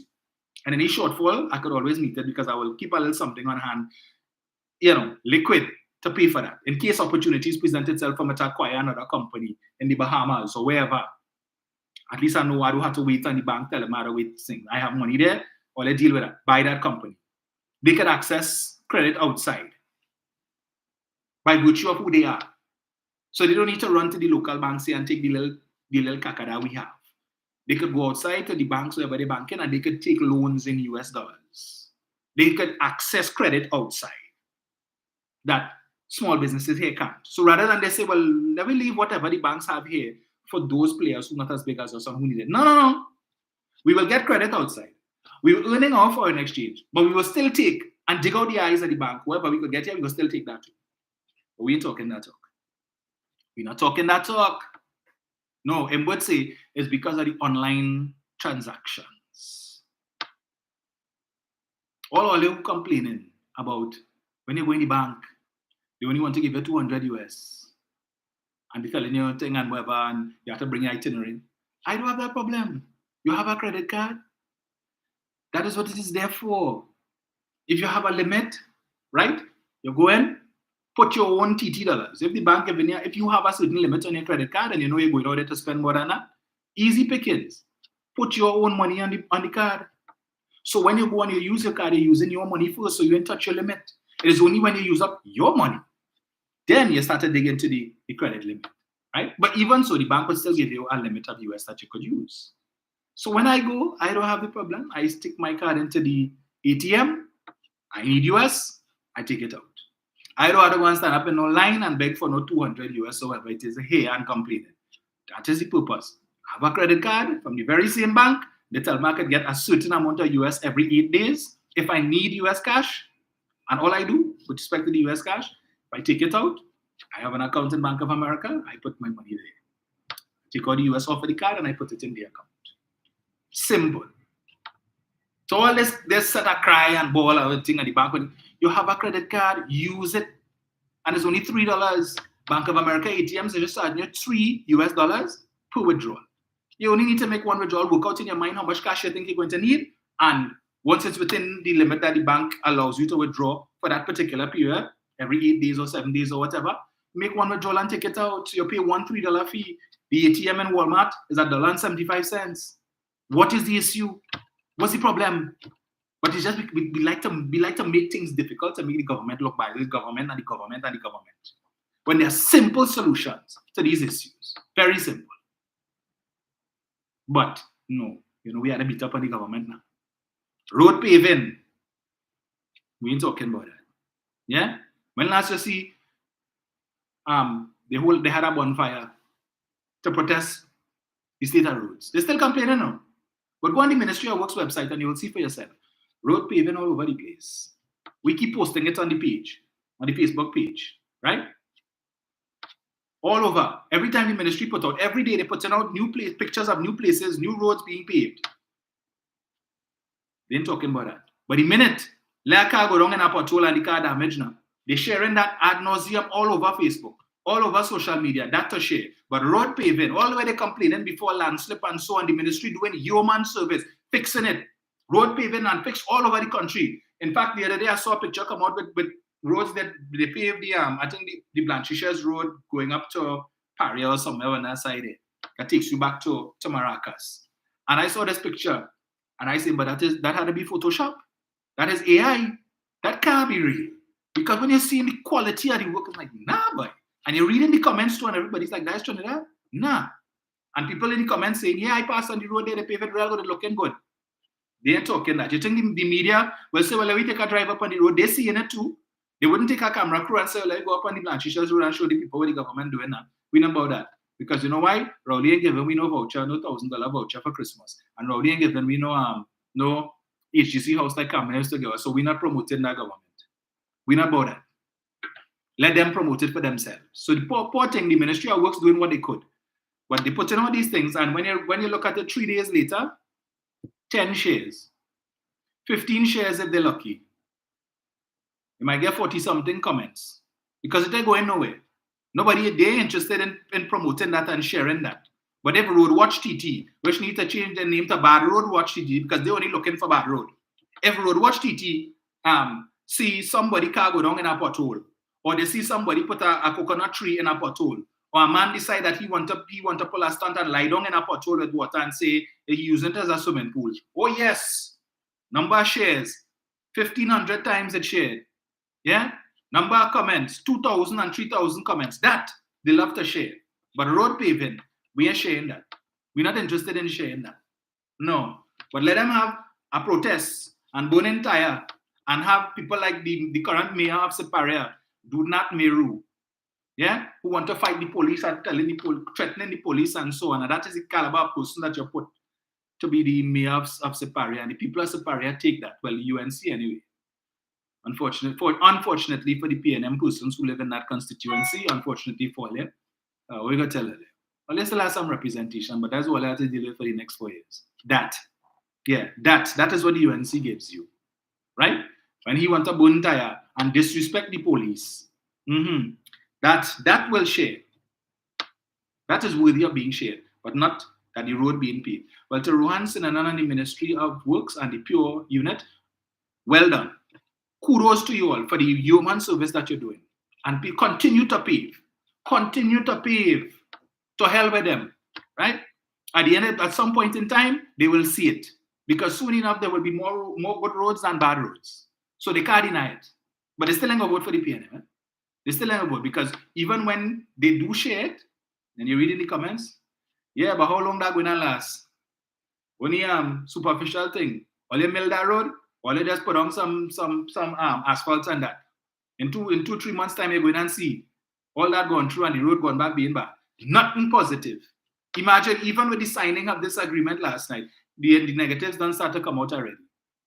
The negatives don't start to come out already. Yeah, who going to get all that money? Rowley and the PNM. Die for the 1%. How the rest of the country benefiting from that? The boy for UNC, only would have been singing a different tune. Yes, Kamla is the best prime minister in the world. Yeah. 79,000 laptops given out. Kamla gave out 95 and 5. Rowley gave out 79,000 and 3.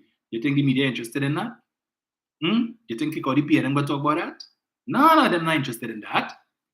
If he'll in Chanishmel, you think he will publish that? No. Instead, he will put up a picture with Kieran Pollard sitting having lunch with the Prime Minister and talking a certain nonsense about how Rowley could sour lime and Rowley this and that, and then telling Pollard he need a bush bath after that lunch with the Prime Minister. And when they lost the match the other day against the Amazon Warriors, quick to put up, Quick to put up. Pollard, I tell you should not go and sit down with that man.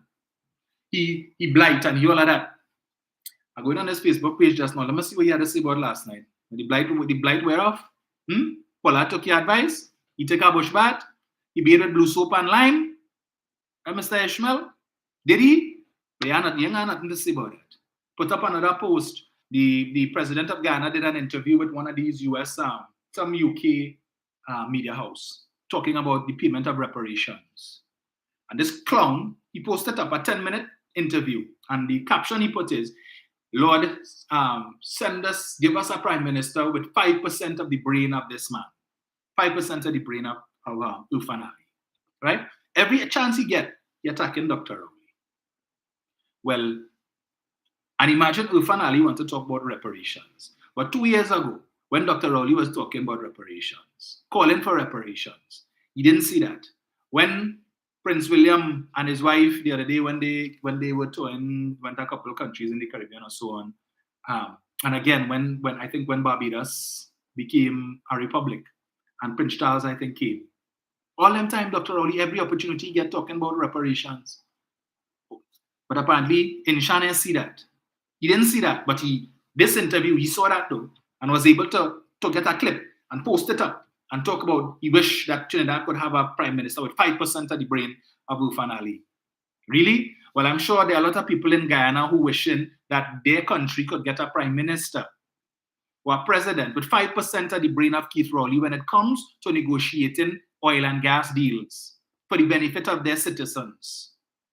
I am sure Glenn Lal, among others, would be happy to have a president with 5% of Keith Rowley's brain and 5% of Stuart Young's brain when it comes to negotiating oil and gas contracts so that the country could get the best deal possible, not what they negotiated.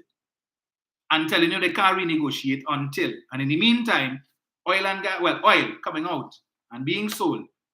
And you would think the country would benefit, but in fact, their country's foreign reserves has been falling for the last couple of months. With all the oil money that they get in. They have had to go into their sovereign wealth fund. Also, in Trinidad, we call it the Heritage and Stabilization Fund. With all the oil money they're making, why it is they're dipping into the fund? We're not producing the kind of oil that they produce. But we have not had to go to our Heritage and Stabilization Fund for perhaps at least the last year or so. But they depend on their own. They depend on their own. Their foreign reserves also dropping. And all the oil money. Why? And they have oil. You're supposed to be the Dubai of the Caribbean. The next United States of the Caribbean. What's going on? Well, you didn't get a memo? Huh? You didn't get a memo? Right. It's curry chicken versus chicken curry. It is 8:15. Eat. As the TKR beat the 3 cents last night. Now they have to fight to get a spot in the finals. Let Inchman, I like that, Inchman, take that and stick it in the Rukum Kutuk.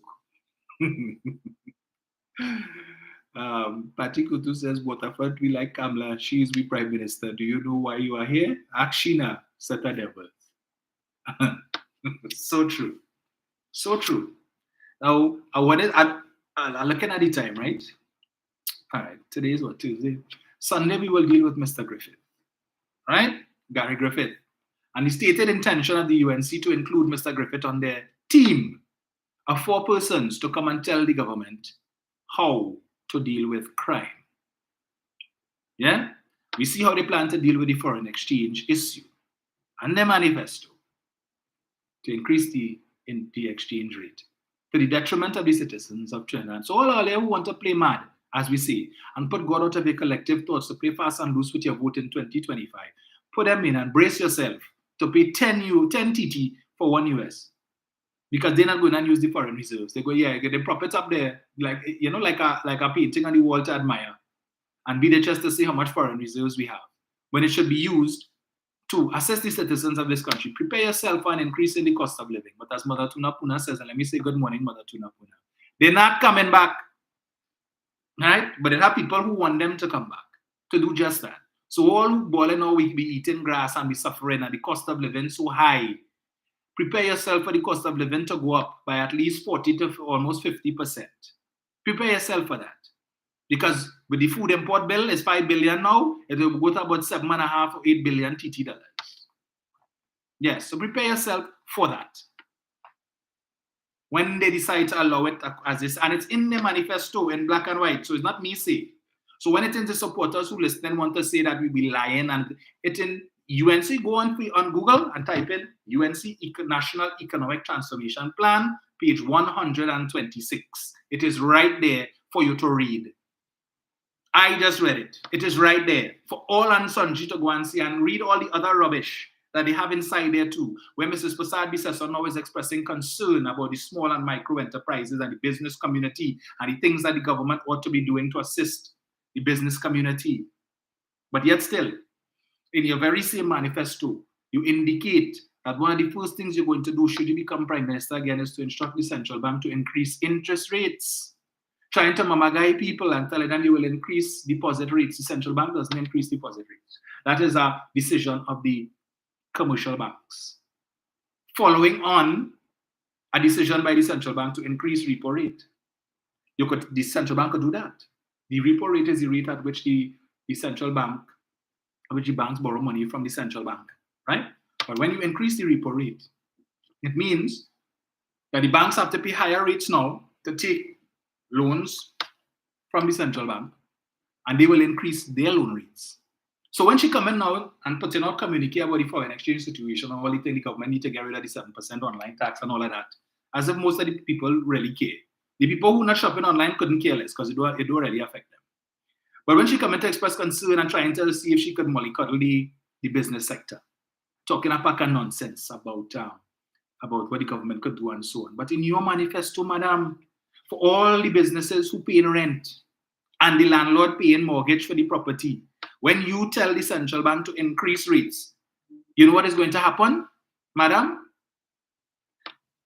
When the variable interest rate on the mortgage goes up and the landlord had to pay more on his mortgage for the month, he's going to increase the rent for his tenant, who is the small business owner, the medium-sized business owner. Because you tell the central bank to increase interest rates, and increase interest rates converts to what? higher rent, higher mortgage payments. So the landlord, who probably is a business owner too, he had to pay more. And then the tenant has to pay more. And how the tenant going to make up for that? By increasing the price of his goods and services to the average citizen. That's what he's going to do. So the cost of living going to continue to go up. And that is why you had people like Indira Sajiwanali, Winford James, Mariano Brown, and others describe this UNC National Economic Transformation Plan as rubbish. Pie in the sky. Yeah? It's not making no sense. Because you have policy, one set of policy on one page, a contradicting policy on another. It's just a hodgepodge of a set of nonsense that they put together to say they have a manifesto to fool people. But for those of us who have even a little modicum of sense when it comes to economics and finance going through that, you're confused because this is just trash, rubbish, makes no sense whatsoever. But this is what they're offering you as government policy, telling you this is how we will govern the country. And the supporters applaud that nonsense. Because they know it have people like them too. Every evening on I-90, not I-90, sorry, on 91.9, and them on 104.7 on the Underground Report, and wherever else they had their mouthpieces, who don't understand that. And then talking that talk, but coming to bamboozle you to tell you Rowley do this, and Rowley do that, and the PNM do this, and the PNM do that. Coming to fool all you with that. But meanwhile, what they're offering you as the National Economic Transformation Plan would send Trinidad and Tobago in a situation worse than they always like to talk about compared us to Venezuela and Haiti and stuff. But that is joke to the trash that they're offering you here and the impact that it would have on the economy. But the men and women of letters ain't talking that talk. They may have time to go and look into that to interrogate it, but I will do it. I had started it before and I will continue it. So you could expose the garbage that they're offering you as good governance. They have no moral authority to come and talk nothing about to advise the government and nothing when it comes to foreign exchange or anything, any economic matters. But when you have your shadow Minister of Finances is Dave Tanku, that says it all. But as I said on Sunday, we're going to talk Gary Griffith, right? And the decision to include him on the team. And Mr. Griffith, this latest situation with the FIU, where he took them to court and the judge said it's an abuse of power. My bigger concern is Mr. Griffith, based on his own based on a communique that he put out, is saying that based on his previous position as the Commissioner of Police, that he have people all over the place who are loyal to him and who feel the need to share information with him. So these people have been hired on the basis of confidentiality. You are privy to confidential information about practically, well, almost every citizen. And you are telling me that a potential investigation into Mr. Griffith and his family, you feel the need to give Mr. Griffith this information. So first of all, it was the police. Somebody gave him a document, a letter he said he saw from the Commissioner of Police to the head of the SSA to tap his wife's phone. He saw the actual document. So you have persons in the police service sharing confidential information with a citizen. He is no longer the Commissioner of Police. He's citizen guy. He is not entitled to that information. So whoever it is share that information should have been fired a long time. And what I want to ask him is that if he was the Commissioner of Police and that had happened, if he would have taken the same nonchalant approach that he's taken now because it involves him. But if he was still the Commissioner of Police and somebody from the PNM had come and say they laid eyes on a document that was sent by Gary Griffith, the Commissioner of Police, to the head of the SSA to tap their phone, if he would have said back and said, well, yeah, I know it's all right. No. If it was a similar situation with the FIU, whoever inside there is privy to all of this confidential information and felt the need to share it with Mr. Griffith, whether it concerns him or not, we need to draw the line. Where do we draw? He referring to these people as whistleblowers. Where do we draw the line between whistleblowing and tipping off, right? Where do we draw the line between whistleblowing and breach of confidentiality? People are fired in this country for when the employers lose confidence in them for that. So it makes at least one to be concerned. And I said I will deal with that on Sunday. That in the same reason that Mr. Griffith is now a witness in a matter involving Anand Ramlogan, when Anand pick up the phone and call him and say, call David West and ask him if he withdraw the witness statement for me now. Call him and ask him that for me now, please. In that same way, right, that he did that. With all of these loyal followers and persons who like him, who in all of these places where confidential information abounds, one needs to wonder, could some member of the UNC who is the subject of an investigation call him and say, hey, Gary, You can't call your link, you can't call your whistleblower in the police service and find out what's going on with that investigation, boy. You can't ask them what it is they have on me. Because remember, Gary Griffith's fortunes, political fortunes, is tied to the UNC.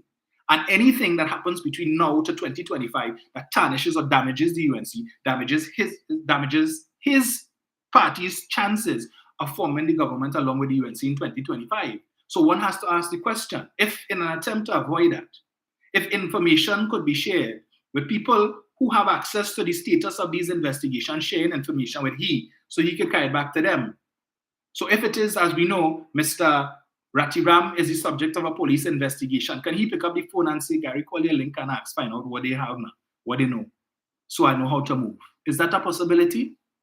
He would have be talking about who need to fire and what is treason. He would have been talking about treason if he was still the commissioner of police. But the very thing that he's endorsing now, because it involves him, I bet you if he was the commissioner of police, he'd never support that nonsense. But then the media are not holding him to book for that. And he has the temerity to put out a post on his Facebook page talking about how persons who support him because of his previous position as the commissioner of police. What utter nonsense and rubbish is that? Absolute rubbish. These persons should be sought and not only fired, should be charged for what it is that they're doing. That is tipping off. That is tipping off. Because if it is, there's a legitimate investigation taking place into Mr. Griffith and his family. Not saying that there is. But if it comes down to that, right, we have to be concerned that at every step of the way, Mr. Griffith is aware of what is taking place, what the police know, who they're talking to, and all of that.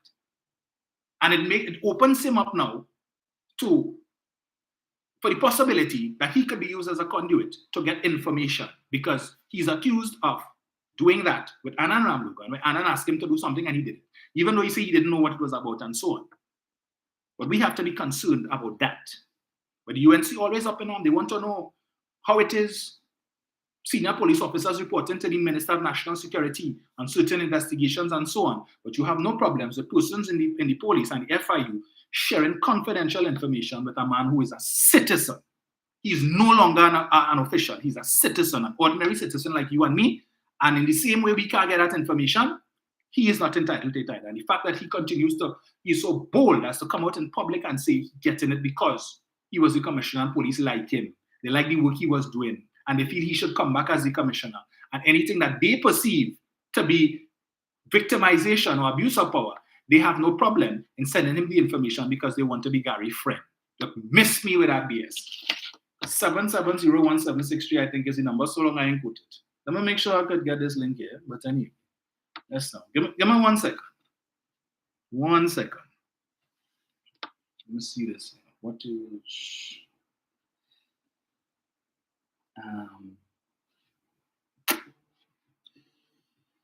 right. So, hold on 1 second, Mr. Yates. Let me just get this here. Turn that off. Get this here. This one. Turn this on.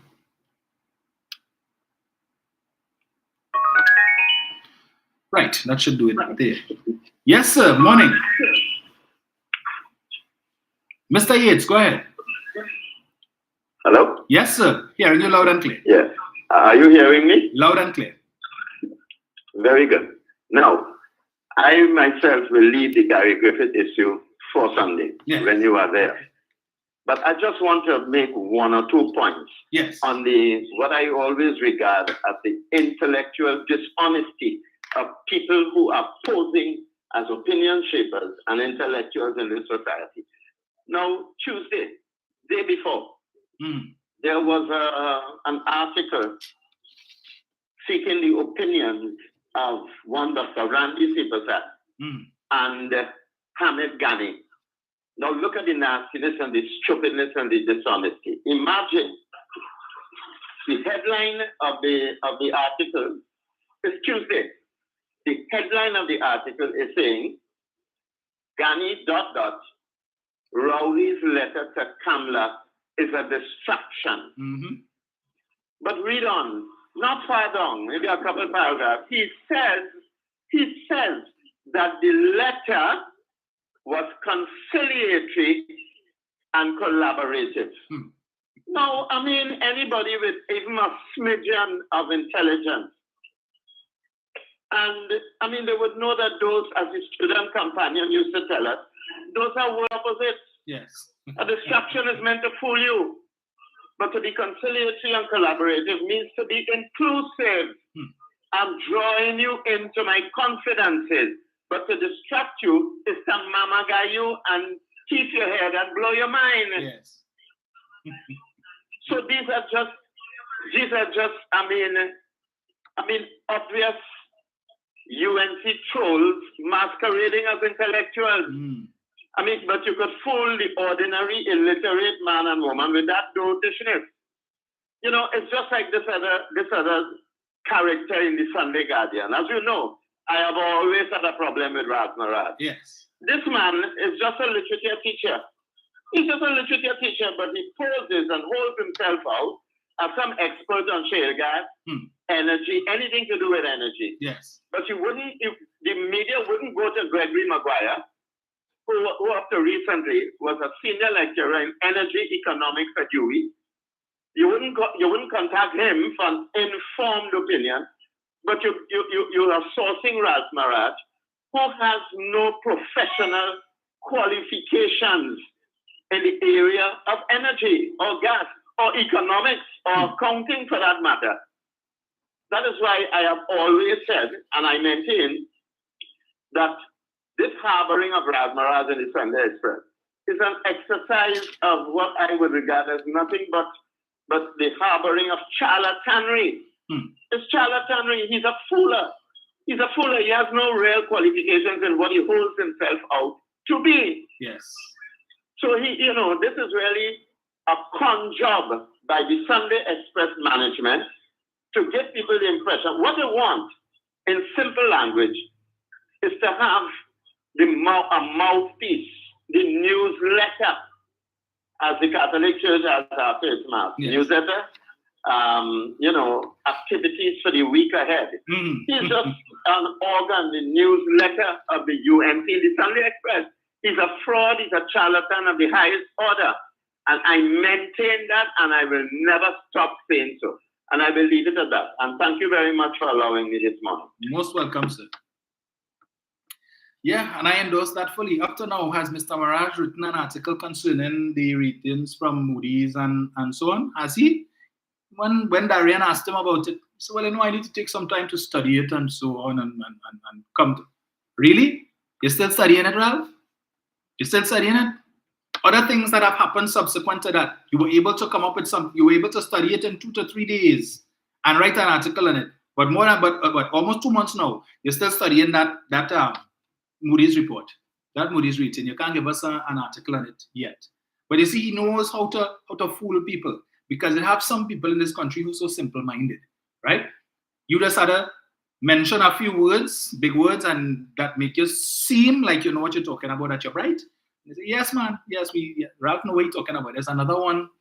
Her name slips me at the moment. She's another one who loves to write to the newspaper as well. What's her name? Is Listra or something? Lynette or something so. She's another one. Waste that time. Yeah? Waste that time. But they could fool some people. But you can't fool them. But I'm waiting to see what Mr. Maraj will write on last night's development. He probably say, well, he already wrote his article or started to do his article for this Sunday. And what he will do by next week, well, time passed, so he wouldn't talk about it. But I hope that Darian asks him a question. But even when Darian would speak on an issue on Monday, and it's his turn to talk, he has this sinister way that he will avoid the main issue because he can't say nothing bad about it. And he will probably go back to talk about the story time days before. He'll talk about that, about something in the story. So especially you see we coming up with Republic Day. So the stories will probably be thing, right? Well, this Monday coming up here is a holiday. So give me 1 sec there, Brian.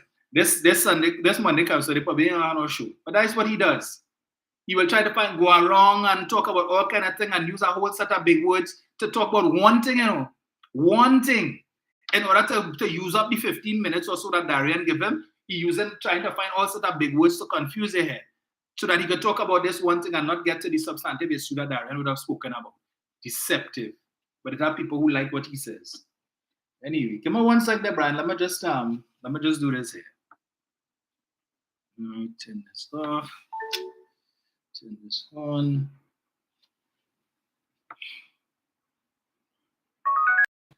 Brian, go ahead. Dominic, good morning. Morning, sir. Good morning, dear listeners, callers. Dominic, on the Juju Love Show, I told him that the agreement, the negotiations with respect to the Dragonfield is being influenced by not only Dr. Rowley, but things that are happening in Europe. I told them that. And I knew that eventually the United States of America was going to come around. I told them that. You see, my words are going to make news. I keep telling people that. Your words, Dominic, and my words are going to make news. But I told them, I said, listen, wait. These negotiations are very tedious. And it's going to take time. But it's going to come around because the world is suffering. I told them, I have not gotten the information that you have gotten last night. But I went to search for it. And I indicated, I said, listen, it's going to come around. Yes. Because this is important not only to Trinidad and Tobago and the Caribbean, but the wider world. It's important to us, yes, with respect to our those industries in what do you call it, in Cuba. But at the end of the day, it's going to be important to us. But you see, we listen to the UNC.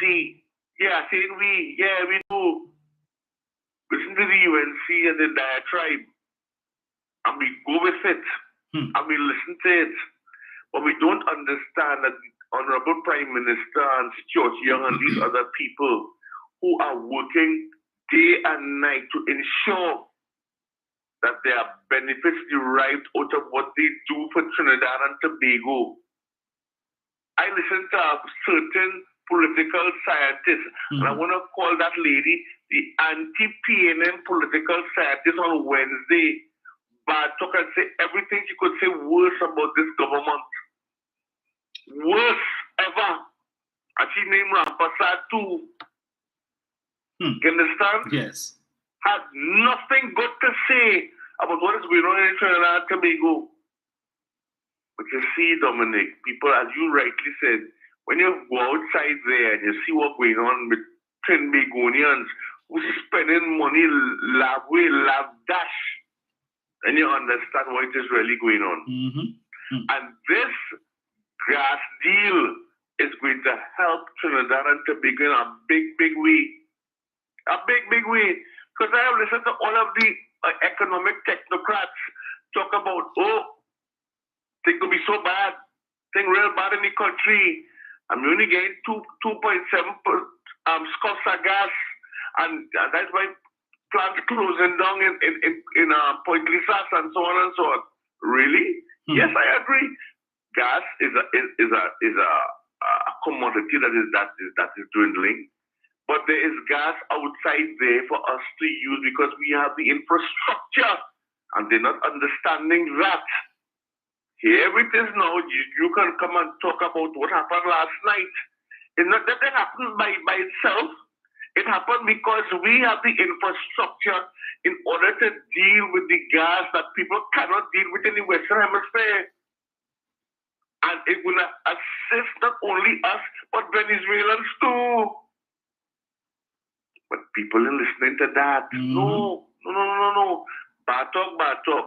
Joanna Ramaran bring this country to its knees with only 3 days of money. They're talking about that. They're forgetting. And that is the problem that we have in Trinidad and Tobago. That we could talk about what Joanna Ramaran them say, but things were bad even before 2015 when this government took over. It was really, really bad. But they're not going to remember, Dominic.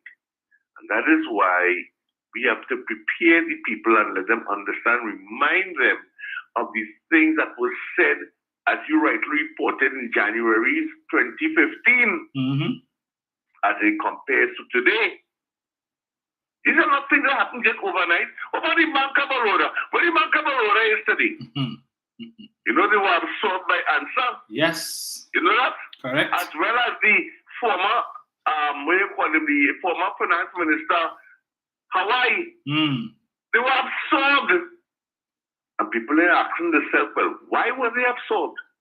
Why were they absorbed by ANSA? Why weren't they left on their own like JMMB and these other banks that just came in to survive? Because they could not. Because they were bought in for a specific reason. They were bought in for a specific. Where are all of the when we hear about things about you call it things happening outside of Trinidad and Tobago under the UNC, hotels and malls and so on. People believe, oh, that's just old talk, really? Well, then we have to think again, and we have to understand that money is going outside of Trinidad and Tobago. And we have to understand that at the end of the day, this government has to deal with a lot of US currency that needs to be spent in Trinidad. But at the end of the day, we may not have all of it. But we're going to fight, and we're going to continue to fight. And we hope that at the end of the day, people get to understand what was done in between 2010 and 2015 was demoralizing and hurt Trinidad and Tobago in a big, big way. So all who are going to vote in 2025, if only want to get this country to be hurt again, well, only go ahead and only vote for the UNC. And only going to realize at the end of the day, we're only trying to go abroad to study or to find US currency, they will only going to feel the pain and the hurt. Dominic, I want to thank you very much. Thank you, sir.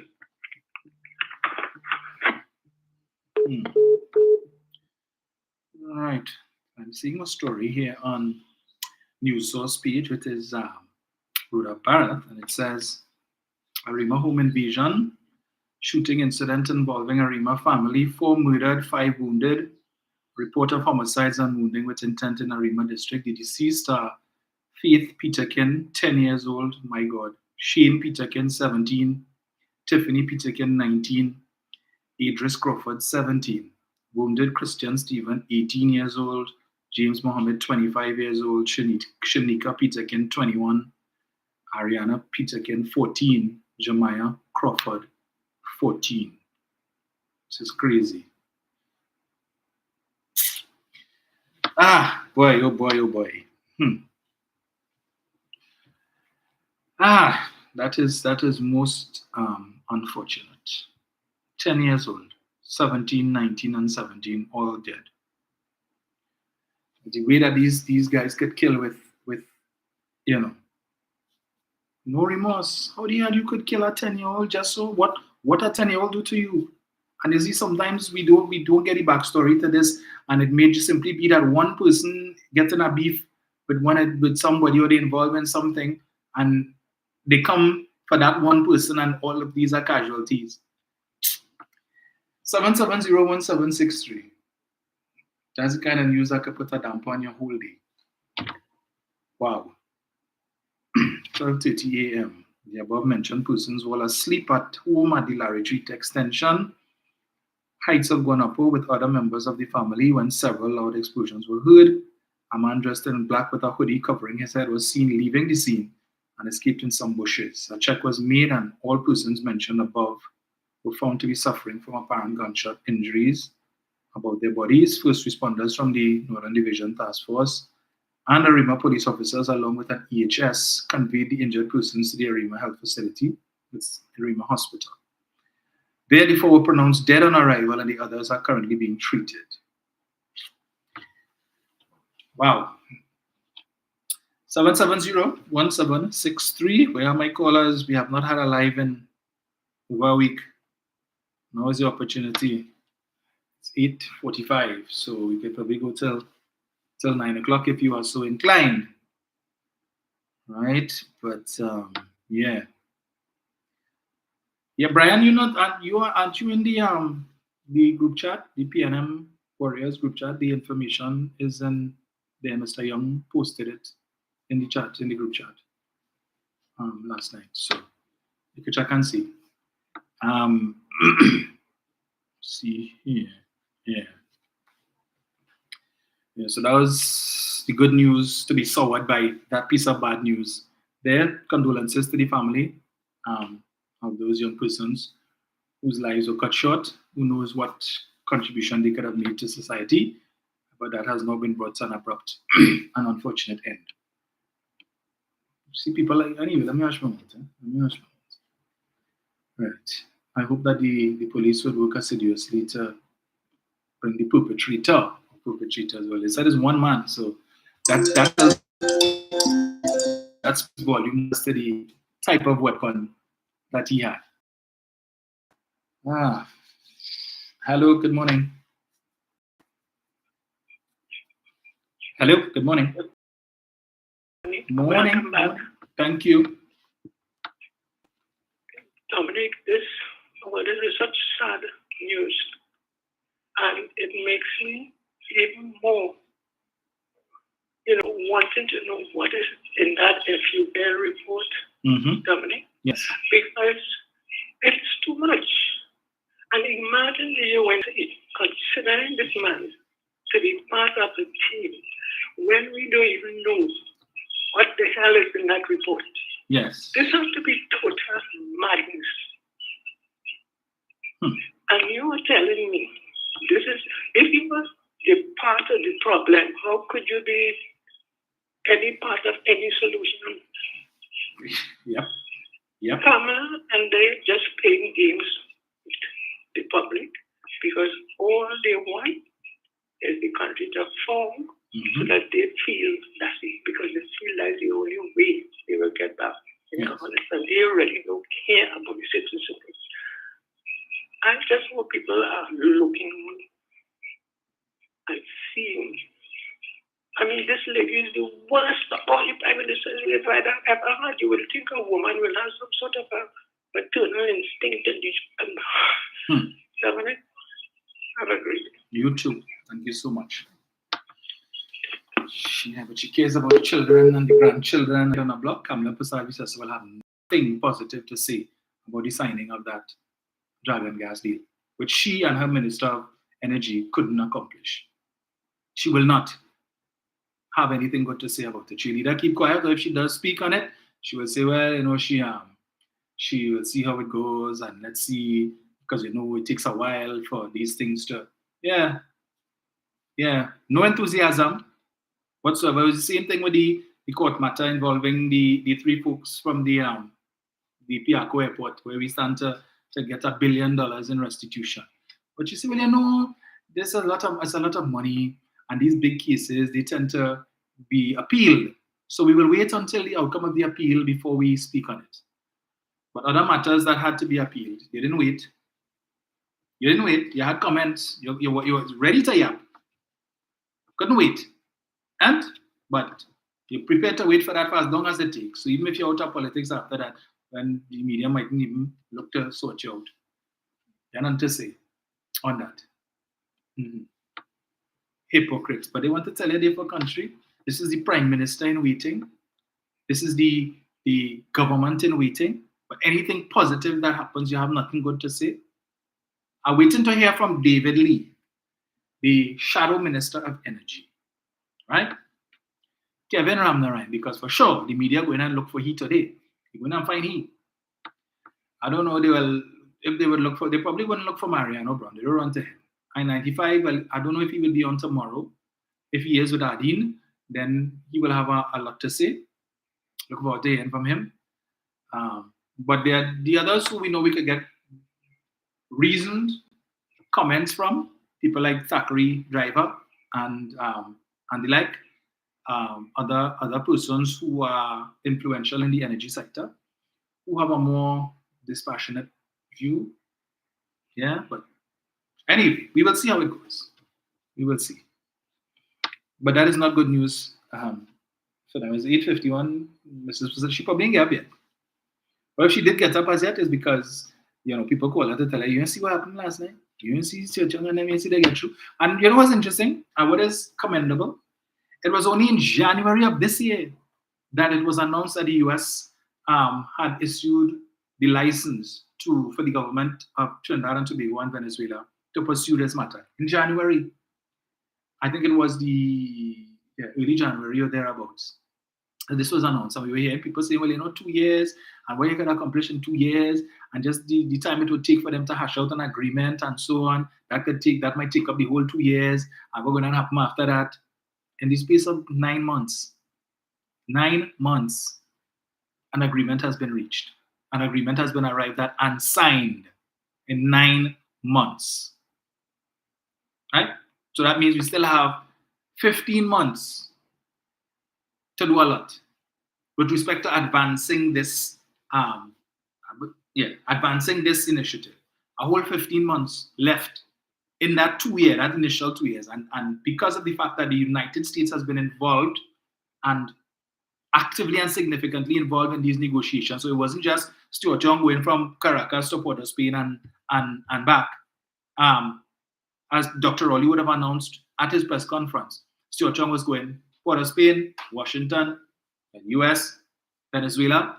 So the US was being kept abreast as to the negotiations because they are a critical player, because remember, they are the ones who stipulated no cash is to be given to Venezuela. So what are the alternatives? So whatever suggestions, recommendations that our government would have made in terms of providing payment would have had to be sanctioned by the US.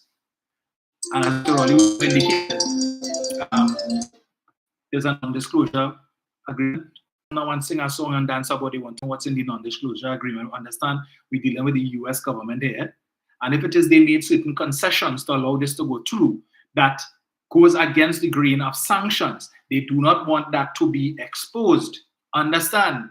So if they pull a stunt to come in the parliament to say they're posing question to compel the government to answer, understand who really is. Go ahead. Let them play. Good morning. Hello, good morning. Hello.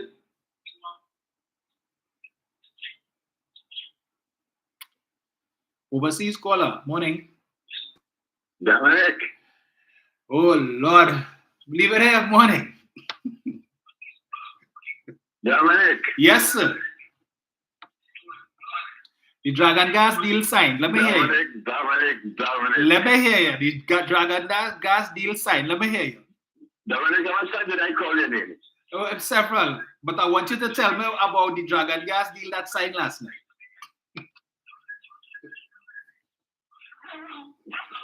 Sir?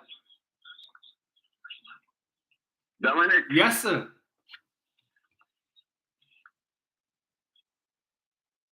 According to Mariano Brown, after the 2 years, you have to go clap in hand to America to get an extension, Dominic. How much you say they have? 15 months? Yes, sir. To get that oil or gas out of the ground? No, not to get it out of the ground. Dominic. Not to get it out of the ground. You talk Sunday, please, God. All right. I will be good here. All right. So just said that, right? You heard he said that they had to go cap in hand. It's no cap in hand to do nothing. The US granted a license, all right? Trinidad and Tobago, right? We know the benefit that this could bring to us, but I've had to ensure whatever agreement is hammered out between Venezuela, Trinidad and Tobago, that it is sanctioned by the US, that we are not making any deals or any agreement that is in contravention of US sanctions that could result in us being sanctioned and the US withdrawing the license. So at every step of the way, based on what the Prime Minister would have indicated at the press conference, we have been working hand in hand, partnership. There's not no cap in hand, no begging. We have been working with senior officials of the US government, and as Brian would have mentioned, that this goes beyond Trinidad and Tobago, right? This is not just Trinidad and Venezuela and the US. This has geopolitical implications for Europe, other parts of the world. We're notwithstanding the fact that we're trying to move away from fossil fuels, it would be a while before we could reduce the world could reduce its dependency on fossil fuels. So natural gas is still very much a part of the equation. And so Stuart Young going to the US, right, and make sure that they review this is the arrangement. Is this something that you all could work with? What recommendations do you all have? What suggestions do you have for us to improve on this to ensure that it does not contravene any sanctions? Are there any concessions that you would be willing to make above and beyond that which you've already done? It's also interesting to note that the US overtures with respect to Venezuela, it was announced, I think, yesterday on US news and international news that the US is now granting an 18-month asylum to all Venezuelans who would have come to the US prior to or up to July 31st. So once you were a Venezuelan in the US prior to July 31st, before that there was a previous deadline before that, and you would be allowed to remain in the United States of America for at least 18 months, and you would be registered just as they were registered in Trinidad, and they would be able to work, to live and work in the US, right? Unbothered by ICE and any other authorities, or whatever documentation these Venezuelans are given to show that they have authorization to live and work in the US, at least for the next 18 months, with the possibility of a further extension, assuming, of course, that Joe Biden remains the president of the United States, because this is a democratic government decision.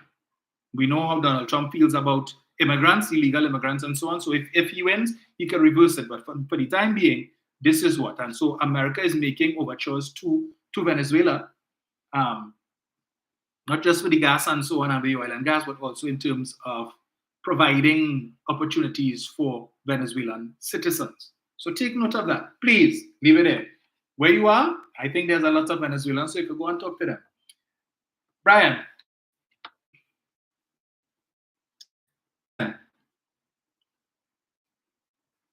Hello?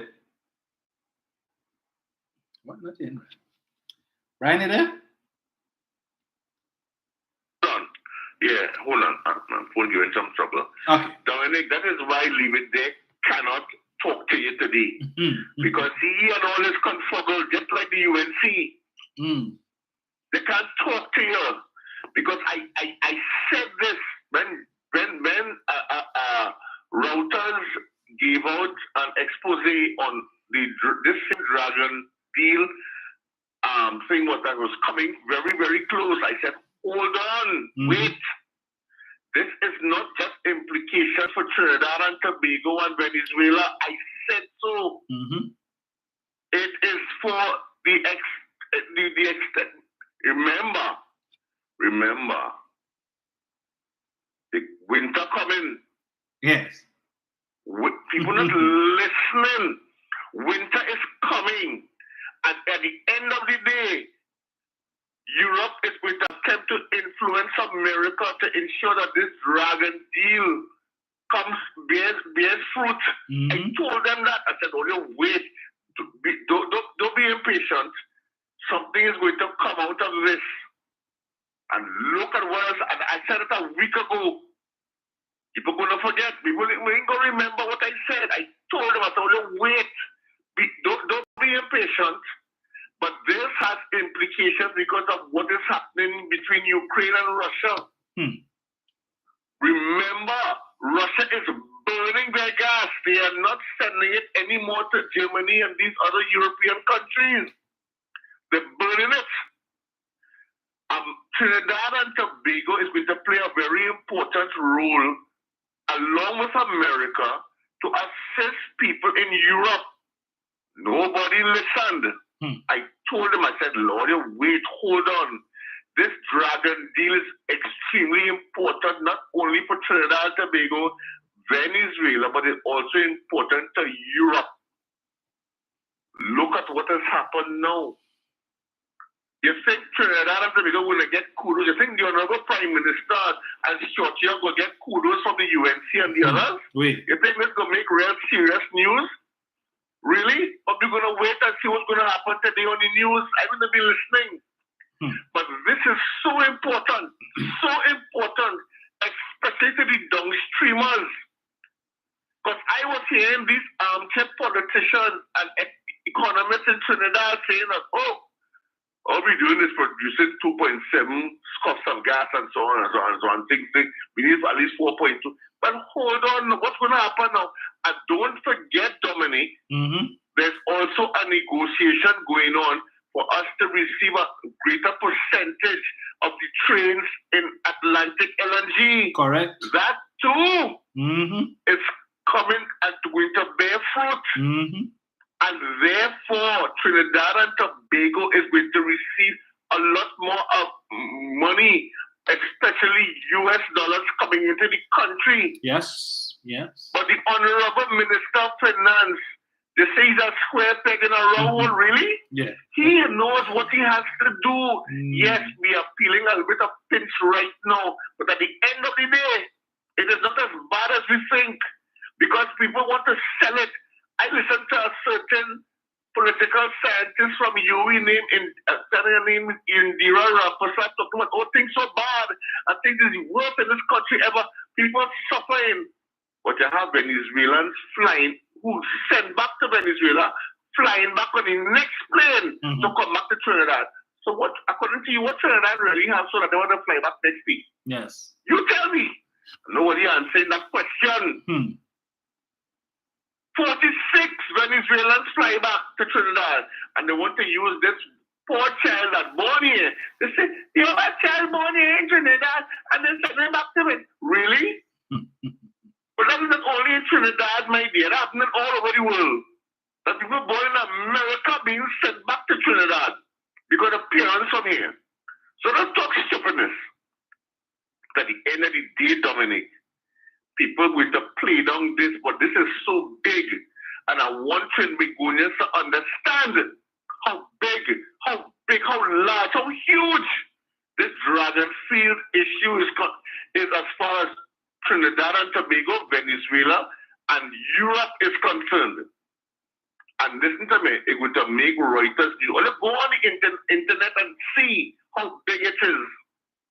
It's not small, but you see, the PNM like to play down things and do put it out there for everybody to say, big it up now, in other words.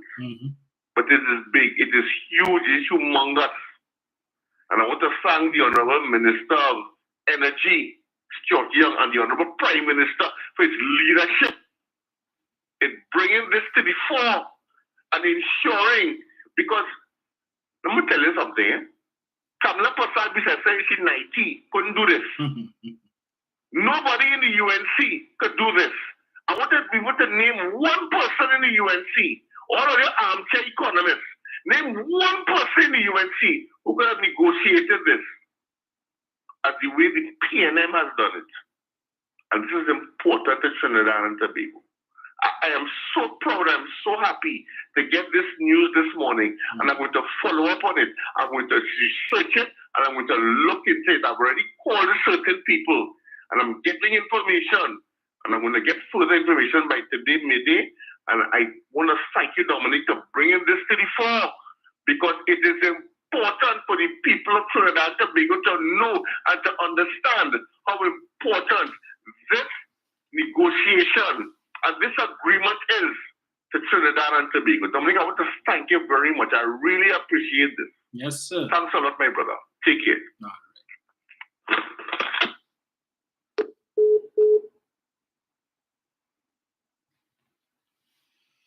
Right, so it is 9:05, folks. We thank you all for joining me this morning. Always a pleasure to be with you. So hopefully I'll be able to sort out that issue with respect to my device for Facebook with this new Flow modem, so that yes, I saw somebody mention just now, a lot of people aren't aware that I'm on, so that I did send out a message on the Facebook page letting persons know I will be on Facebook this morning, on YouTube. So for those who may not have, Deborah says, when are you going back in the barbershop? We will be back in the barbershop on Saturday. Yes, myself, Wendell, and Wendell will be there, but No, I don't know, I think Wendell, I can't remember, I think Wendell is supposed to be traveling today. Sometime. Anyway, but yeah, well, at least I know Brian and I will be back on the barbershop on Saturday morning. Yes. So we continue our discussion. So you all can join us there. No, so then I'm not sure tonight. I am still waiting on feedback from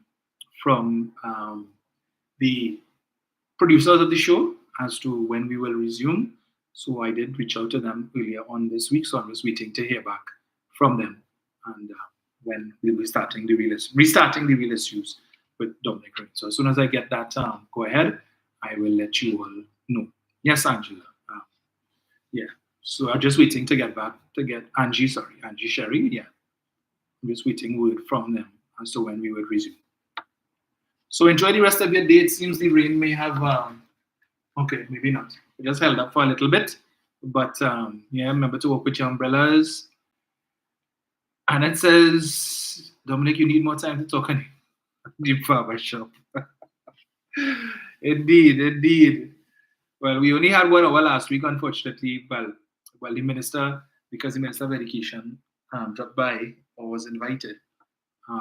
Yeah, so I think John told us this week, this Saturday, we should have the full 2 hours. I don't know if we will get to go till 2 o'clock, but we will see how that goes. So you all can join us there. And it says John talks too much. We need to hear you more. Morning to John Benoit and John Gill. Yes, so yeah, folks, enjoy it. Remember to walk with your umbrellas, try and keep dry. And God's willing, we will chat on, well, you will hear us on Saturday morning, God's willing, and then Sunday we chat again. I remember we're dealing with Mr. Griffith and his inclusion. And Brian will tell you, I told him on Saturday when we were waiting to go in studio that the UNC would have included Mr. Griffith as part of their team because they have nothing to offer other than load up the Matic, knock it on them, knock it again, empty the clip, reload, knock it. What else they have to deal with crime? Ministry of Justice, Ministry of Defense, Home Affairs, Ministry of National Security, create 3 additional ministries, 3 additional ministers to be drawing salary and perks, very same perks that they always complain about at the government and this and that. They have nothing else to offer. Create 50,000 jobs. So we will also talk on Sunday about some of the other grant initiatives that the government has put in place. Steel pan grant, up to $250,000, and a grant is you got to pay back $250,000. So persons who looking to establish pan facilities and so on, so that we could promote pan. $250,000 grant funding, right? That the government intends to create 1,500 new agro entrepreneurs by 2025. 1,500 employers, not employees. So while Kamala talking 50,000 employees, the PNM talking entrepreneurs, employers, business owners. But we will talk that on Sunday, God's willing. So enjoy the rest of your day, folks. I'm out. It's been nice.